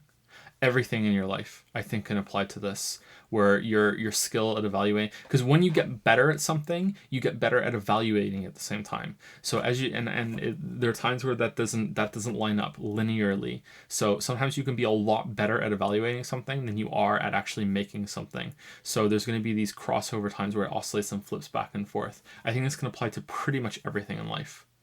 And I think those can be times where you can be really dissatisfied. I'll make dinner and I'm like, oh wow, I'm such a shit cook, and like, because I overcook the chicken just a little, or it didn't turn out the way the picture did when I copied out the recipe, or when I watched the video and they did it. You always just kind of see, or I do anyway, you see the pros of everyone else's stuff, but you don't see their cons. Like, I'm comparing my cooking to someone who's been doing it maybe 20 years longer than I have, or have taken classes in it, or True, but okay, well, I'm gonna say this, and I know you've said this to me a long time ago. Maybe you don't think it anymore, but there's gonna be some people in chat that are like, holy shit, that's me. And it's this idea that you think, oh my god, I'm so worthless, I'm such a piece of shit, but I'm better than everyone else around me. Yeah. Like I feel that's something that a lot of people in our generation, that's the feeling that they get. And I think that's a human thing. Like, I think that's having these two conflicting ideas in your mind. I feel like that's a lot of people have that. And that's an example of something that they hold in their head, like, often. Like, I don't know, I think maybe it's just, I don't know if it's a generational thing. I don't know if they had imposter syndrome. It was just a part of human nature, if it's just our generation. I have no idea. I think that our culture is moving too fast And I've been thinking about this a lot lately because I don't know if it's because I'm becoming old and I'm finally older to the point where I'm at that point where, Grandpa Simpson says, you'll be cool and hip and with it, and then one day they'll change what it is, and you won't know what it is anymore. It happened to me and it'll happen to you, And I wonder if that's what's happening to me now, if I'm finally getting old. But I don't know. I feel like with the the advent of the internet and how things are just changing so rapidly, I feel like our culture is changing so quickly that you can't even keep track of it. Like, it would be so hard to document our culture right now. I think that it would like you it's almost like you need to have multiple specialists in order to keep up with it. And it's it's so weird now how almost everything, and I do mean almost everything, the latest movie, the latest music video, the song itself, even big political moments, even tragedies around the world get combed over and harvested for memes. They get what is this moment that happened that we can turn into a meme format, even if it's a wholesome meme format. There's all these people that are being grown up today that are being wired to just look for memes in all of the media and even the real world events that they consume, so they can go and get internet points for it. And it's who knew there was going to be political bullshit, this. It started with Auto-Tune the News. I think was the first time I really saw it, which I thought was really funny. But then there's there's some I love too. I love the Theresa May thing, where her awkward 3-frame here I come walking onto the stage. I love that meme format. And that's one of the more benign ones. I feel like everything gets turned into the meme machine, and it really disturbs me. Nothing can be left alone. Even any movie that comes out, even if I thought that movie, The Marriage Story, or A Marriage Story with Adam Driver and Scarlett Johansson, I thought that movie was shit because I thought everyone on Twitter kept memeing the fuck out of it on that one scene, with them crying at each other, and then Adam Driver punches a fist through the wall, and everyone was adding their own meme to it, Baby Yoda or whatever, and then it's Adam Driver holding album covers, that's a whole Twitter account now, Adam Driver holding album covers, because there's a scene in the movie where he has his arms held out and it's perfectly for album cover to go into it. I thought the movie was a joke and it was shit because everyone was memeing it. Then I discovered it's one of the best movies of the year. It's gotten 96% on Rotten Tomatoes or something, and I mean, that's not objective proof that it's a great movie, but it's not The Room. It's not like some shitty fucking movie I thought it was going to be, because of how the memes made it out for me to think. I thought there would be more potential, but no, it's just everything just gets caught up into this huge kind of churning meme machine that even on stream, even us, we have inside jokes and inside memes that just immediately get caught up in it. It's we've been wired to find it. We've been wired to communicate in this way. And the part of that is I wonder if all the different psychoses that our generation has, is it actually unique to our generation or not, or is it something that's always been there, or and then I think, okay, has it always been this way, and I'm just getting old, and I'm just, it's oh fuck, I'm not with it anymore and I can't keep track. I don't know. So yeah, sorry to go on a rant there, but I think it's healthy and it's fine. You should never think, oh, am I crazy for having two conflicting directly conflicting thoughts in your head. It's absolutely fine. It's part of what makes us human. It's part of what, intrusive thoughts make us human too. It's a good thing, even though they can be quite disturbing sometimes. But Finn's awake. But yeah, I don't know if I'm old or not. I don't know. I have no idea. Well, I know I'm old, but I'm not that old. I'm 34. I know that's ancient to some of you listening, but in the grand scheme of things, I'm not even half dead yet. I should, if I live average life expectancy, which most of us will. I'm not even halfway done yet. So I have a lot of life ahead of me still.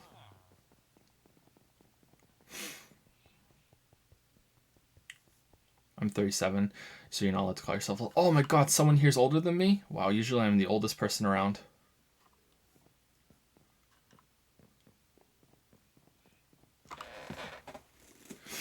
I wouldn't be surprised if the new social fabric created by social media platforms has rewired our brain processes to prioritize different facets of IR, like in real life, you mean?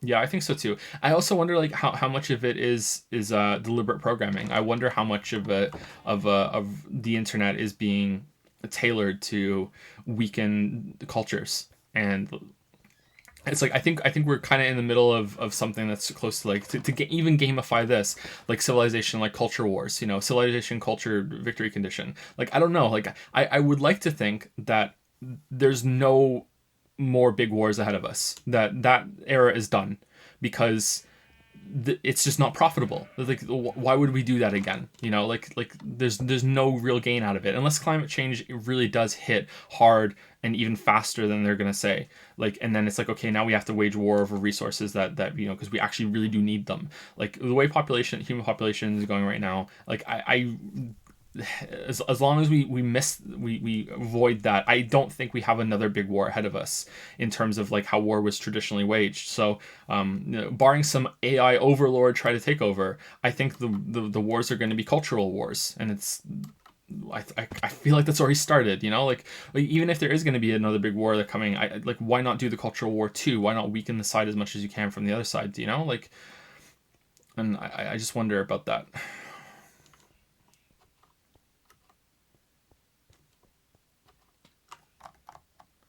People said the same thing prior to World War II. Yeah, but they were idiots, and I know what I'm talking about. Did they really? I thought most people universally, like, well, not most people universally. What the fuck am I talking about? I thought there was a large amount of people that like called World War II. I thought that wasn't there, like, after the Treaty of Versailles was signed, that there was like political like pundits and cartoonists were like already predicting World War II because of how just like brutally unfair the Treaty of Versailles was against Germany. It was like we're just planting the seeds here, World War II. Like I thought that's what happened. That they were maybe like, it was retroactively. I don't know.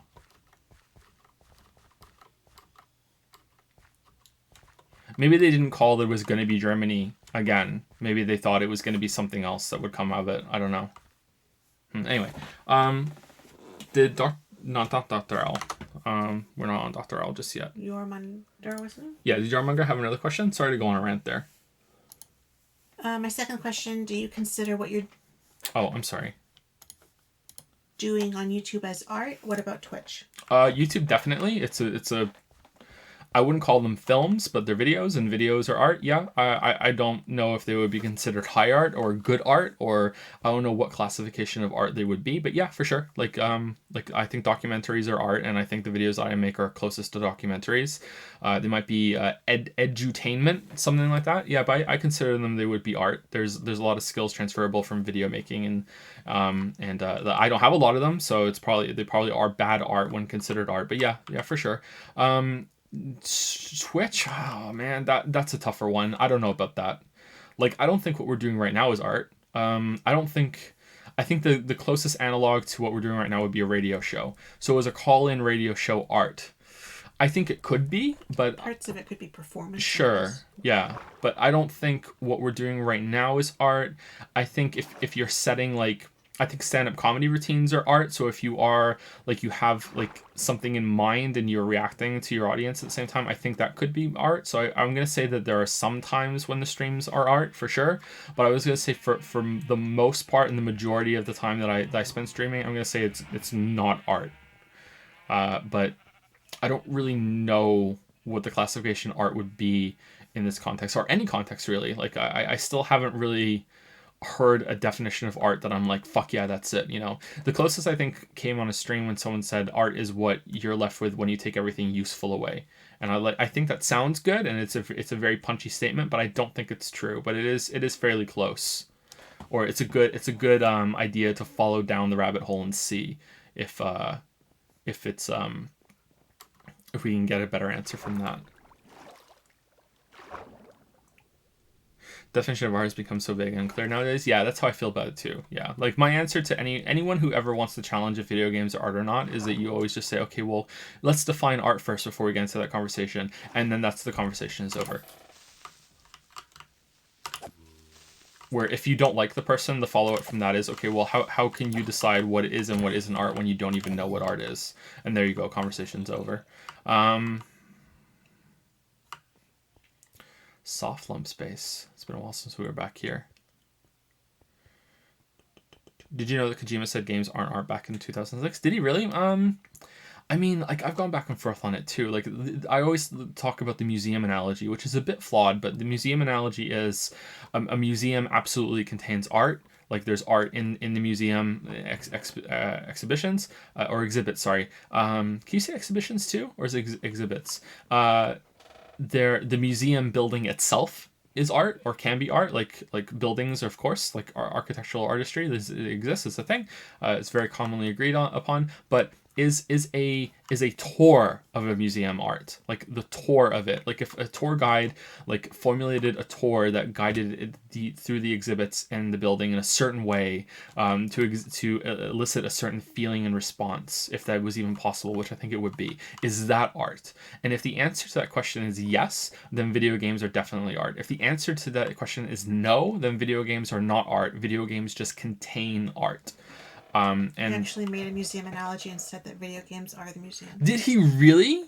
No way. He actually said that? I'm so chuffed with myself right now. I'm so fucking chuffed with myself right now. Oh man, gonna sleep well tonight. Really? So your imposter syndrome can rest for now. It can rest for now. Damn. Damn. Me and Kojima, man. It's weird. I made a dinosaur out of Play-Doh yesterday, and let me tell you, before Leo smashed it a couple minutes later, it was art. It's doubly weird because like that game I was trying to make a while ago, you know, it was about connecting people over a lost apocalyptic world, and like it was about, like, it was physical wires though. You had to drag wires when you're making the delivery to link bunkers and everything. Damn, like, me and Kojima were like this. Your dinosaur was art. I didn't see it, but I you know, should have showed you because he broke it. I've heard and then he I've went, heard legends. Sorry, mommy. He's really good at manipulating, isn't he? He's got the best sorry. Leo's full on sorry cop. Sorry, mommy.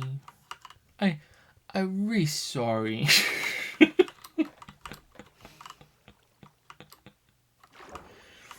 I'm really sorry. Really, does the dinosaur become a better piece of art after being lost to time? Like maybe it's just something you had to be there for, you know?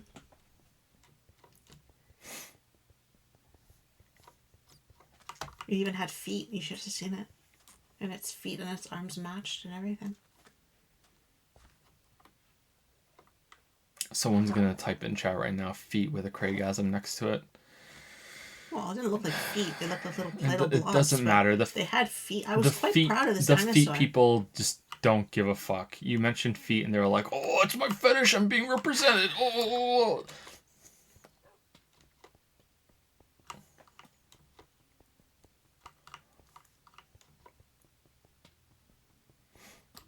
Yeah, it was art. Do you know foot fetishes? Like they always look forward to their death because they'll be 6 feet under. Then I tried to make Yoshi for Finn. I even had little eggs behind it, but it just looked like another dinosaur. It didn't look any different. I couldn't do it. And at first he said to me, Mommy, this is no good. And then when I was done, he was kind of a little bit like, not bad. But even he couldn't say it was good. No. It didn't look like Yoshi. It didn't. I failed at Yoshi. I tried. Anyway, that's the answer, Yorminder. Thank you very much for the questions. We'll do the next one on Patreon, and then we'll call it. But the next one on Patreons are really quick. But first, thank you to Despare, I think, for the new sub. That was right as we started answering your Minder's questions, and we got really into that. Sorry. So there are 3 subs here that we haven't gotten to for a while. Thank you, Despare. Thank you very much. Welcome to the Yeet Fleet. All aboard. Thank you, Very Canary. I think that's it. Mm-hmm. Thank you, Very Canary. Welcome to the Dragon's Den / Rub a Dub Sub Club. We haven't said that in a while. Thank you very much. Hopefully you two are still here because that was over 30 minutes ago. And last on my list right now is Kirby9 or Kirby IX. I think it's Kirby9 with a 2-month resub. Thank you very much, Kirby. Thank you for sticking it out to the 2nd month. You made it. Ralph Clouds just donated 100 bits to say, do an expressionist piece of how you remember the dinosaur and its memory can become art. Dino before Leo. That's pretty good. There's a film called Russian Ark that is a tour in the Hermitage Museum, but is also a film about Russian history. So in a sense, the tour in the museum can be art if it is also the building and the exhibition at the same time. I want to agree, and right now I'm gonna say I do agree with you, but there's still a little bit of me that's like, I'm not sure. But for the most part, I do agree. Long time VOD watcher, glad to sub. Aw, thank you, Desperate. VOD boys, shout out. My working definition of artist is anything that makes you feel something detached from what it physically is, but I'm open for someone to debunk that if you think I'm wrong. That's a pretty good one.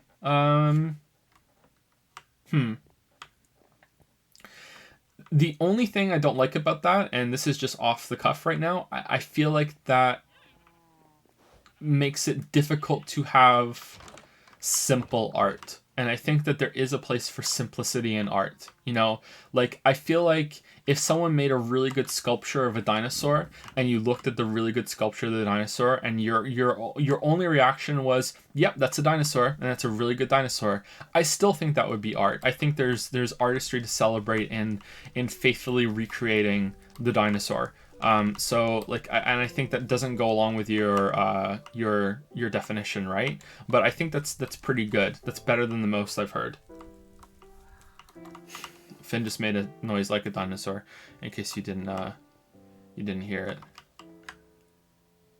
I'm Joe Anderson. This is my favorite path channel on server. Oh, I wrote that. That actually is my sign. I did do that. That's a legitimate sign. Is there a roller coaster on the server? Not yet. There is some minecarts, but that's it. Well, you could argue that Leo broke the dinosaur, so he just like kind of built upon my art. Mm-hmm. Because he smashed it into little pieces, and maybe he was trying to replicate Transcendent? a post-apocalyptic dinosaur. So he made dinosaur fragments. According to that definition, then Leo's version is more artistic than yours. Probably yes. We have a budding artist on our definitely more modern on our hands here than mine. I didn't ask him what it represented though. What's in the name, right? You can call him Da Vinci. Yeah, we do. Okay, so last one for the night is Dr. Owl, and I think this is going to be pretty quick, and yeah, but we will answer, and then I'm gonna go downstairs, and I'm gonna open the front door, and I'm gonna stand outside because I am sweltering in here. It's so hot. Dr. Owl says, my question is kind of split into two parts, so bear with me. Do you have a P.O. box or somewhere we can send you gifts? We do, but we're not ready to give it out just yet. I think maybe a little while after The Witcher is done, we'll give out the P.O. box, but we do have that. It was really important to have that for multiple reasons. The one I'll get into right now is that every single time that I get a copyright strike that escalates on YouTube, I have to dox myself to the person who did the copyright strike. And I don't know if you know this, anyone can do a copyright strike. Literally anyone. You don't have to be... I think if you're just a random Yahoo and you try to claim that you own Death Stranding or whatever, I do think YouTube might take that a little seriously. There have been times where I've typed, after my copy-pasted message. I spend almost an hour every single week dealing with copyright strikes now, by the way. It's turned into actually quite a big deal. But anyway, after my copyright, I copy and pasted, hey, this is fair use, blah, blah, blah, blah, blah. If the person has no right to what they're claiming, I usually put at the end, also this person does not own the rights to this media. Usually it's with streamers. Other streamers put their stream VODs on YouTube, and then they go and they add themselves to a copyright bot network, and because they have they've claimed their playthroughs of games as their own, every single in-game cinematic that comes up for games gets copyright flagged on every single other person's VOD on YouTube. There was someone who did it somewhat recently. They added a bunch of streamers to their copyright bot list, and Twitter just lit up with Despy and it's me JP, a bunch of other streamers were I woke up this morning to literally 500 copyright claims. I do not have the time and the power to go through all these, and I got hit by that guy too at the same time. I didn't get as many. I think I got maybe I think maybe like 10 or something. And strangely, they were mostly on the main channel, not the second channel. But yeah, that's something that can happen. That's how fucked up YouTube system is, that you can just get onto that. I think they reversed them though. So in the cases of that, it can be looked into. But pretty much anyone can do a copyright strike. So every single time that I get a copyright claim, like, and it escalates, I have to dox myself because I need to give them like an address for them to mail the paperwork to prove that they're suing me if they do want to take it further. And since anyone can do it, like I'm not putting the fucking address in that so they can see it. Fuck that. Like, no fucking way. So like so we got a PO box, and that's what we've been putting in there, and that's been fine. Sorry, 1 second. Oh, they're laughing. Okay, I thought someone was crying. And the other thing was that, yeah, eventually we do want to make the PO box public to people, and if they want to send something, then they can send something. I actually asked H Bomber Guy recently, and by recently I mean like 2.5 months ago, because that's how have lost track of time. I said, hey, you have that PO box on the top of your Twitter right now. Like, how much stuff did you get? And he's like, oh, it was a fair influx at the beginning, but after that, it wasn't as, it wasn't unmanageable. So I'm like, okay, well, H Bomber Guy's much bigger than I am, so like if I gave out the PO box, it would probably be fine. But I want to go back to the post office and upgrade it to like a business class service, and I want to make just absolutely brutally sure that we're like prepared for that when it first goes up. So we're not quite ready to get the PO box out yet. Sorry, Dr. L.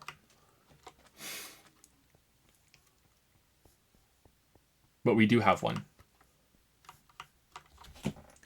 If I were to make handmade fleece hats, I'd probably make a dragon for Joe and a lion for Leo, but I'm not sure about Lily and Finn. Did they have a favorite animal, Pokemon, or video game character I could replicate? Aw, that's sweet. You don't have to do that. Like, it's a lot of work. That sounds like a lot of work. Like you don't have to do that. I can still answer because I know Finn has a clear, like, if anyone's curious what their favorite video game character is, Finn loves Yoshi right now. He's all about Yoshi. Everything is Yoshi. And also, and this is really strange, like, people are like, I think people are gonna be like, what, really? He loves Kamek from the Yoshi's Island games. Like, I don't know why. Like, he's all about Yoshi and Kamek. He pretends he's Kamek. Yeah. So of all the Nintendo characters to really like and attach onto, it's Kamek. Quite a minor character in Nintendo lore, but yeah, he loves him. He likes Bowser too, but yeah, Yoshi and Kamek. He thinks they're all friends. Yeah.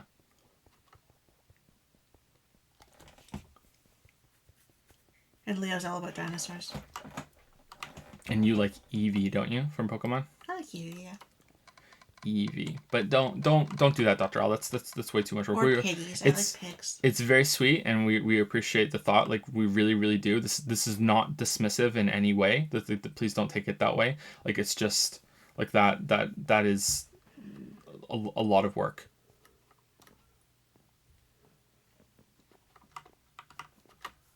How does it feel knowing your son's going to be a huge hipster when he grows up? It makes me proud. We're hipsters too, kind of. To get him back to Toronto as soon as possible. What do you mean, Kamek? Is it? Am I saying it wrong? Is it Mario? Monster Mario.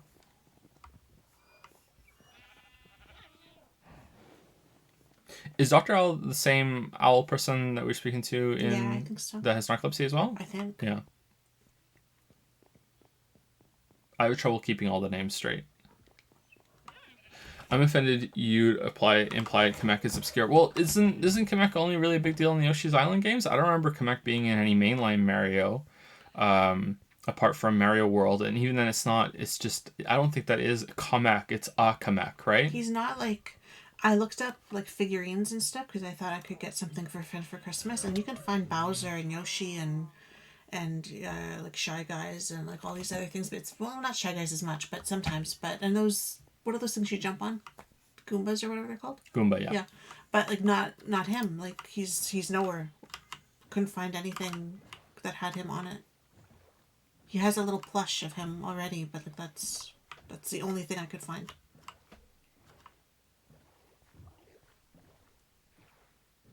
He's in Galaxy? Is he in Galaxy? I don't remember in Galaxy. Paper Mario. There are like 6 owls and Yeah, jads. they're like Are two there? peas in a pod on whatever he plays on the Switch. How many owls are in Shammy server? Probably way more than 6. Like 8.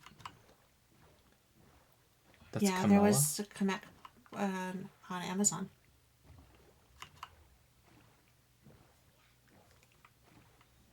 Imagine thinking for 1 second Bowser isn't the best Mario character. Who is the best Mario character?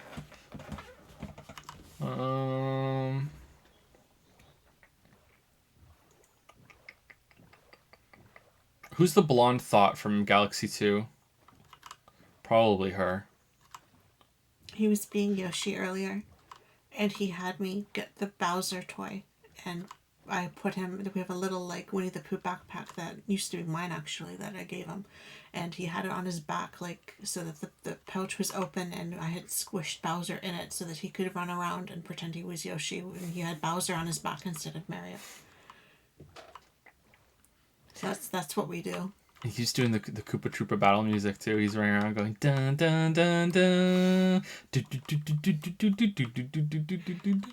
He gets so mad. He's mad because bad. He's really bad at a Super Mario World, and he keeps wanting me to beat the levels for him. And I'm like, no. If I beat the level for you, I'm gonna have to beat the next level for you, and then the next level, and the next level. Like, no, you. If you want to beat the level, then you do it.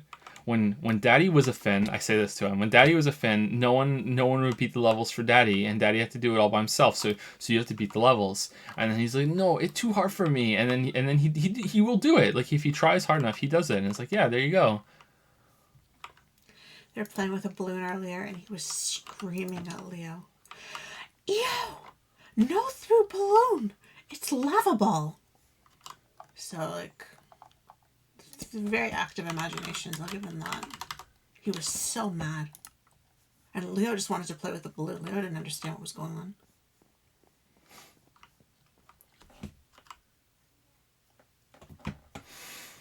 Dun, dun, dun, dun.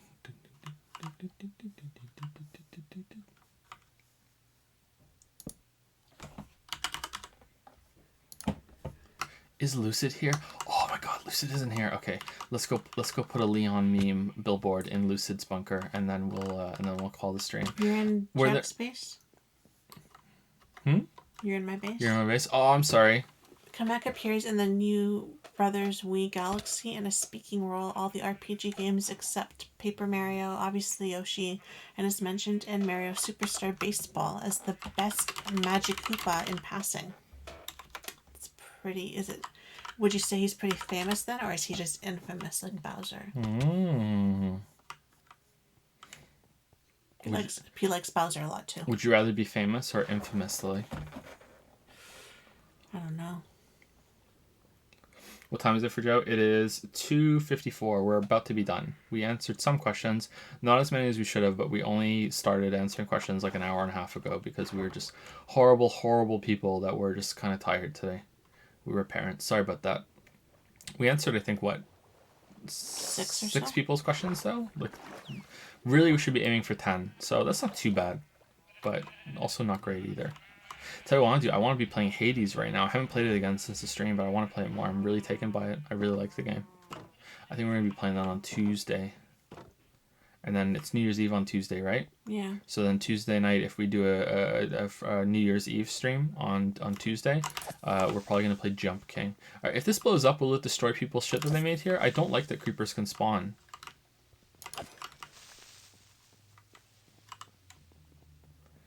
Okay, where's Lucid's bunker? It's right here, right? The Leon Trolling Museum. Oh no, have people like taken this? Have people taken this too far?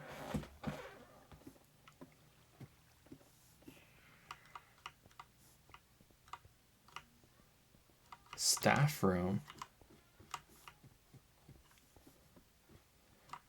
Spider-Chan's room. Spider-Chan? What? Yeah, we're in Atlantic time. We're an hour ahead of where we used to be, which I forget all the time. Yeah. Totally really until my grandmother says it, and then I'm like, oh yeah. I'm sorry to call you so early. It's not that early. it's the time difference. And I'm like, oh, what time difference? Oh, yeah. I started Witcher 2 today because I never finished it. Will I manage to complete it before the review drops? Depending on how long you take, but I would say almost certainly yes, you will. Waffle Honk's room. Okay, I really want to like predict where Lucid will expand his bunker, so I can knock through a wall, and then. That's a good point, Miguel. Yeah, if you're infamous, then you last longer. I usually associate infamous with being like notorious, and it usually has a negative connotation. So do I want that? I want to like knock through a wall and then like put a Leon sign there and then like fix the wall. So one day he's like weeks from now he's there just like, oh, time to do an expansion. He knocks through and then there's just a Leon and he'd be like.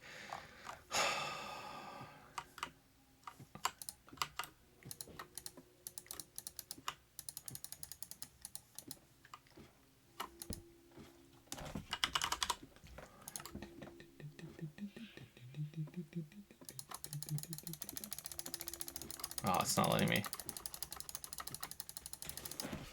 How does it feel to be the one streamer to like the med-based song from The Surge? Am I the only one? I think other people like it too.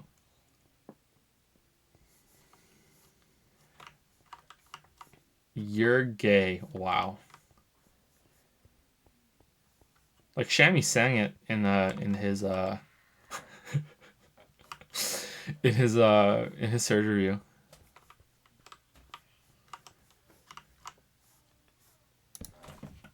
Made you Leon.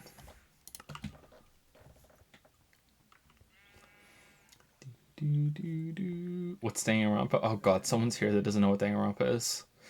I envy you so much. Okay, I think that's it. Were there any questions that we missed in chat often throughout the stream today and you would like us to answer real quick? Meanwhile, when those come in, if there are any, thank you, Yayification. That's a good meme. Check us out. Thank you very much, Yayification, for the new sub. Welcome to the Rub a Dub sub club. Thank you very much. And thank you, Alpha 100 bits. I'm become sorry destroyer of Dino. Look upon my works and despair. Good quote. Think you'll ever do a Mass Effect video? Yeah, probably. At some point eventually, yeah.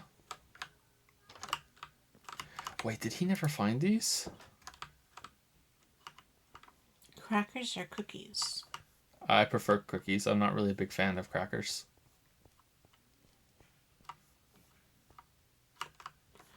You haven't seen The Irishman, right? No, I haven't seen it yet. I want to see it.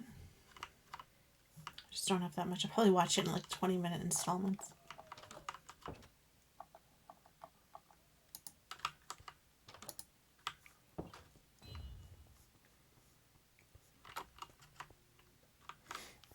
Yeah, I really am the only one. Well, I give the crackers to the boys, but like, I am the cracker person. I like cheese with crackers and like a platter of like meat and pickles, and that's what we had for Christmas Eve. I'm still working on the crackers. You said Sekiro could use difficulty options. Do you think there is merit to only balancing for one difficulty and not confusing players with multiple? Absolutely, there's merit for that, but that is a concession born of either you don't want to give the time, like you've decided that it's not worth it, or you just have a lack of information to properly balance the different difficulty modes. A properly balanced difficulty mode is almost, I will never say always, is almost always going to be a benefit for any game. But the important part there is properly balanced, properly implemented.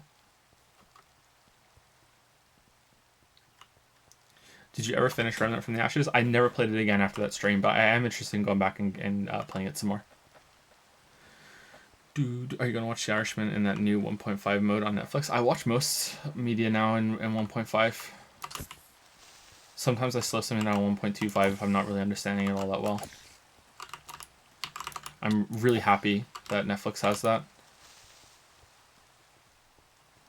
Okay, I'm running away from these. I don't want to be responsible for blowing up this really, really pretty bridge that someone made. I've enjoyed the discussion and just so following the Rise of Skywalker rather than the movie itself. Oh, you've enjoyed that way more.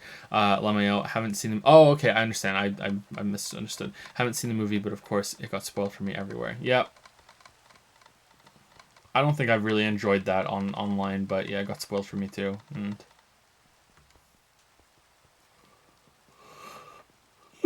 excuse me, sorry, I'm yawning. How does the knowledge that the island of Newfoundland exists in a time zone of UTC 3.5 make you feel? Does it? Why are the Newfies gotta be They have their own special? time. My grandmother told me that. They're on. She's a friend from there. They're on Newfie time. Yeah, they're on their own time. Huh. I think they're an hour ahead of us. All by themselves. Gotta be special. I don't know why we're ahead of Toronto by an hour. We shouldn't be. Like further south in the US, they're not on the time that we are. It's silly. Creepers can't blow up blocks. Really? Oh damn! I didn't know that. Did they change that, or is that just a setting for our server? Maybe you could change server setting to peaceful so no creepers spawn. It's a setting? Oh, okay, cool. That's a good setting to have then.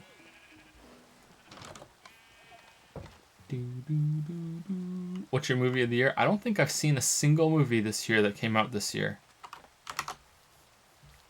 I was talking to Novaku the other night, I think it might have been last night, about what my movies of the decade are. And I think for spectacle, my favorite movie of this decade was Mad Max Fury Road. And I think overall, my favorite movie this decade was Cloud Atlas. I really, really, really liked Cloud Atlas. I know a lot of people don't like that, but I really like disjointed, non-linear storytelling and interwoven narratives. So I really, really like Cloud Atlas.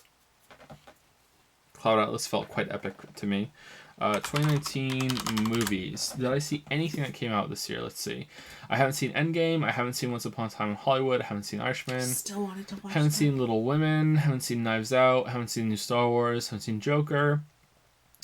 Haven't seen Ad Astra. Haven't seen Parasite. I haven't seen any of these movies. Not a single one. Haven't seen John Wick Part 3. You should see Knives Out. Yeah, I probably should. Oh no, Joseph has bad opinions. You don't like Cloud Atlas, Seth? I thought Cloud Atlas was really good. What's a movie with better spectacle than Fury Road that came out this decade?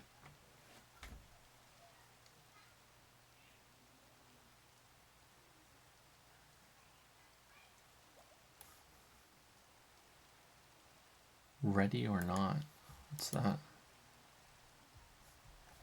Once Upon a Time in Hollywood was not a dumpster fire like Skywalker, but I felt it was really weak for a Tarantino movie.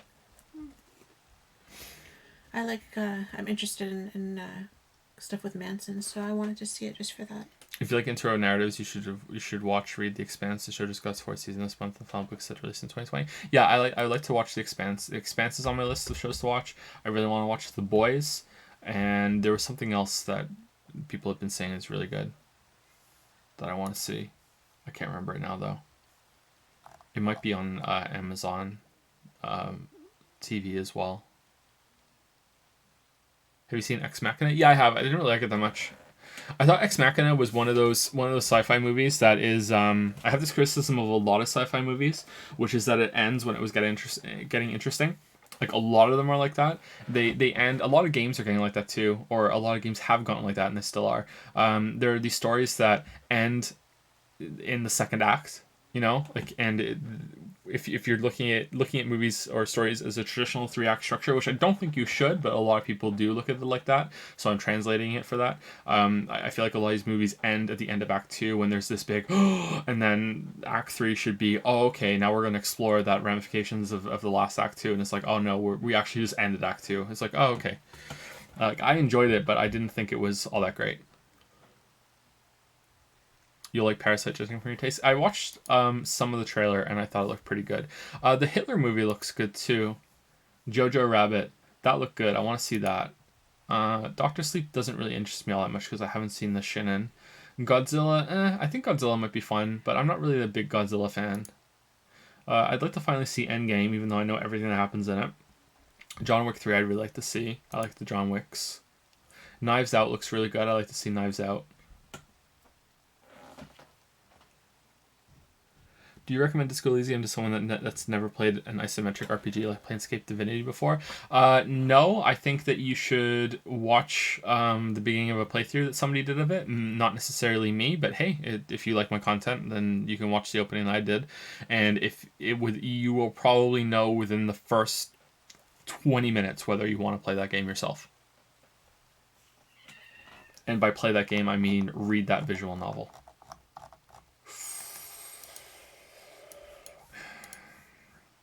Okay, what else? Okay, let's see. 2019 like underrated like indie movies. Let's see.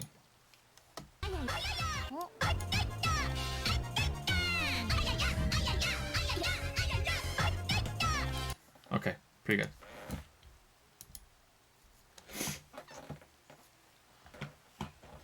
The Only One of the Night.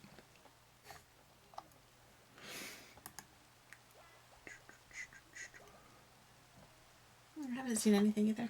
The Witch, 3 Billboards, Mad Max, Fury Road. Yep, that's all I can think of. I really love this decade. I'm definitely missing stuff I heard stream. It's this much of a jerk. Oh, did you like Fury Road? That's good. The Witch. Is The Witch with Natalie Dormer? The Witch is not. It's with Anya Taylor-Joy. I feel like I know this person from something. Anya, I'm sorry. Oh, from the Split trailer. I remember that now. Love that name. Is this really that good? The Witch? The Witch is so bad. It's got 90% on Rotten Tomatoes, fantastic. and I'm not saying that Rotten Tomatoes is like the be all end all. Like I really I hate it when people do that, but generally, like if something is high on that list, it is not complete shit. You know what I mean? Radioactive. Oh, Rosamund Pike played Mary Curie in a movie. That looks pretty good. I like Rosamund Pike.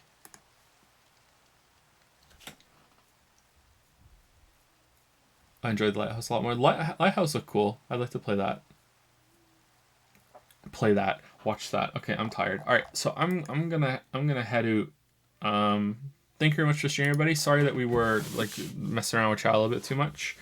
Hopefully it was all right though. We'll ease back into this and get over the holidays, and we'll be back next Saturday with answering more questions. So we will see you later. I'll see you on Tuesday for more Hades, and then Lily and I might be back on Tuesday night for New Year's Eve into New Year stream.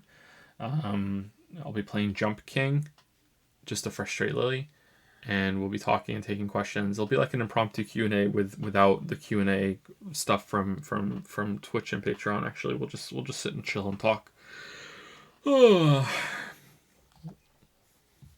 And Disco Elysium, if we're going to continue it soon, the first Disco Elysium stream will probably be on the 7th of January. But I might postpone it until The Witcher's done. We'll see. I don't know. I'd like to get back to it, and that's the problem. It's very hard on me to play that game. It's very, very, very taxing to read for that long and try and process a game as dense as that. But I am enjoying it. Anyway, see you guys later. Thank you for stopping by. Hope you have a good rest of your weekend. Bye, you guys.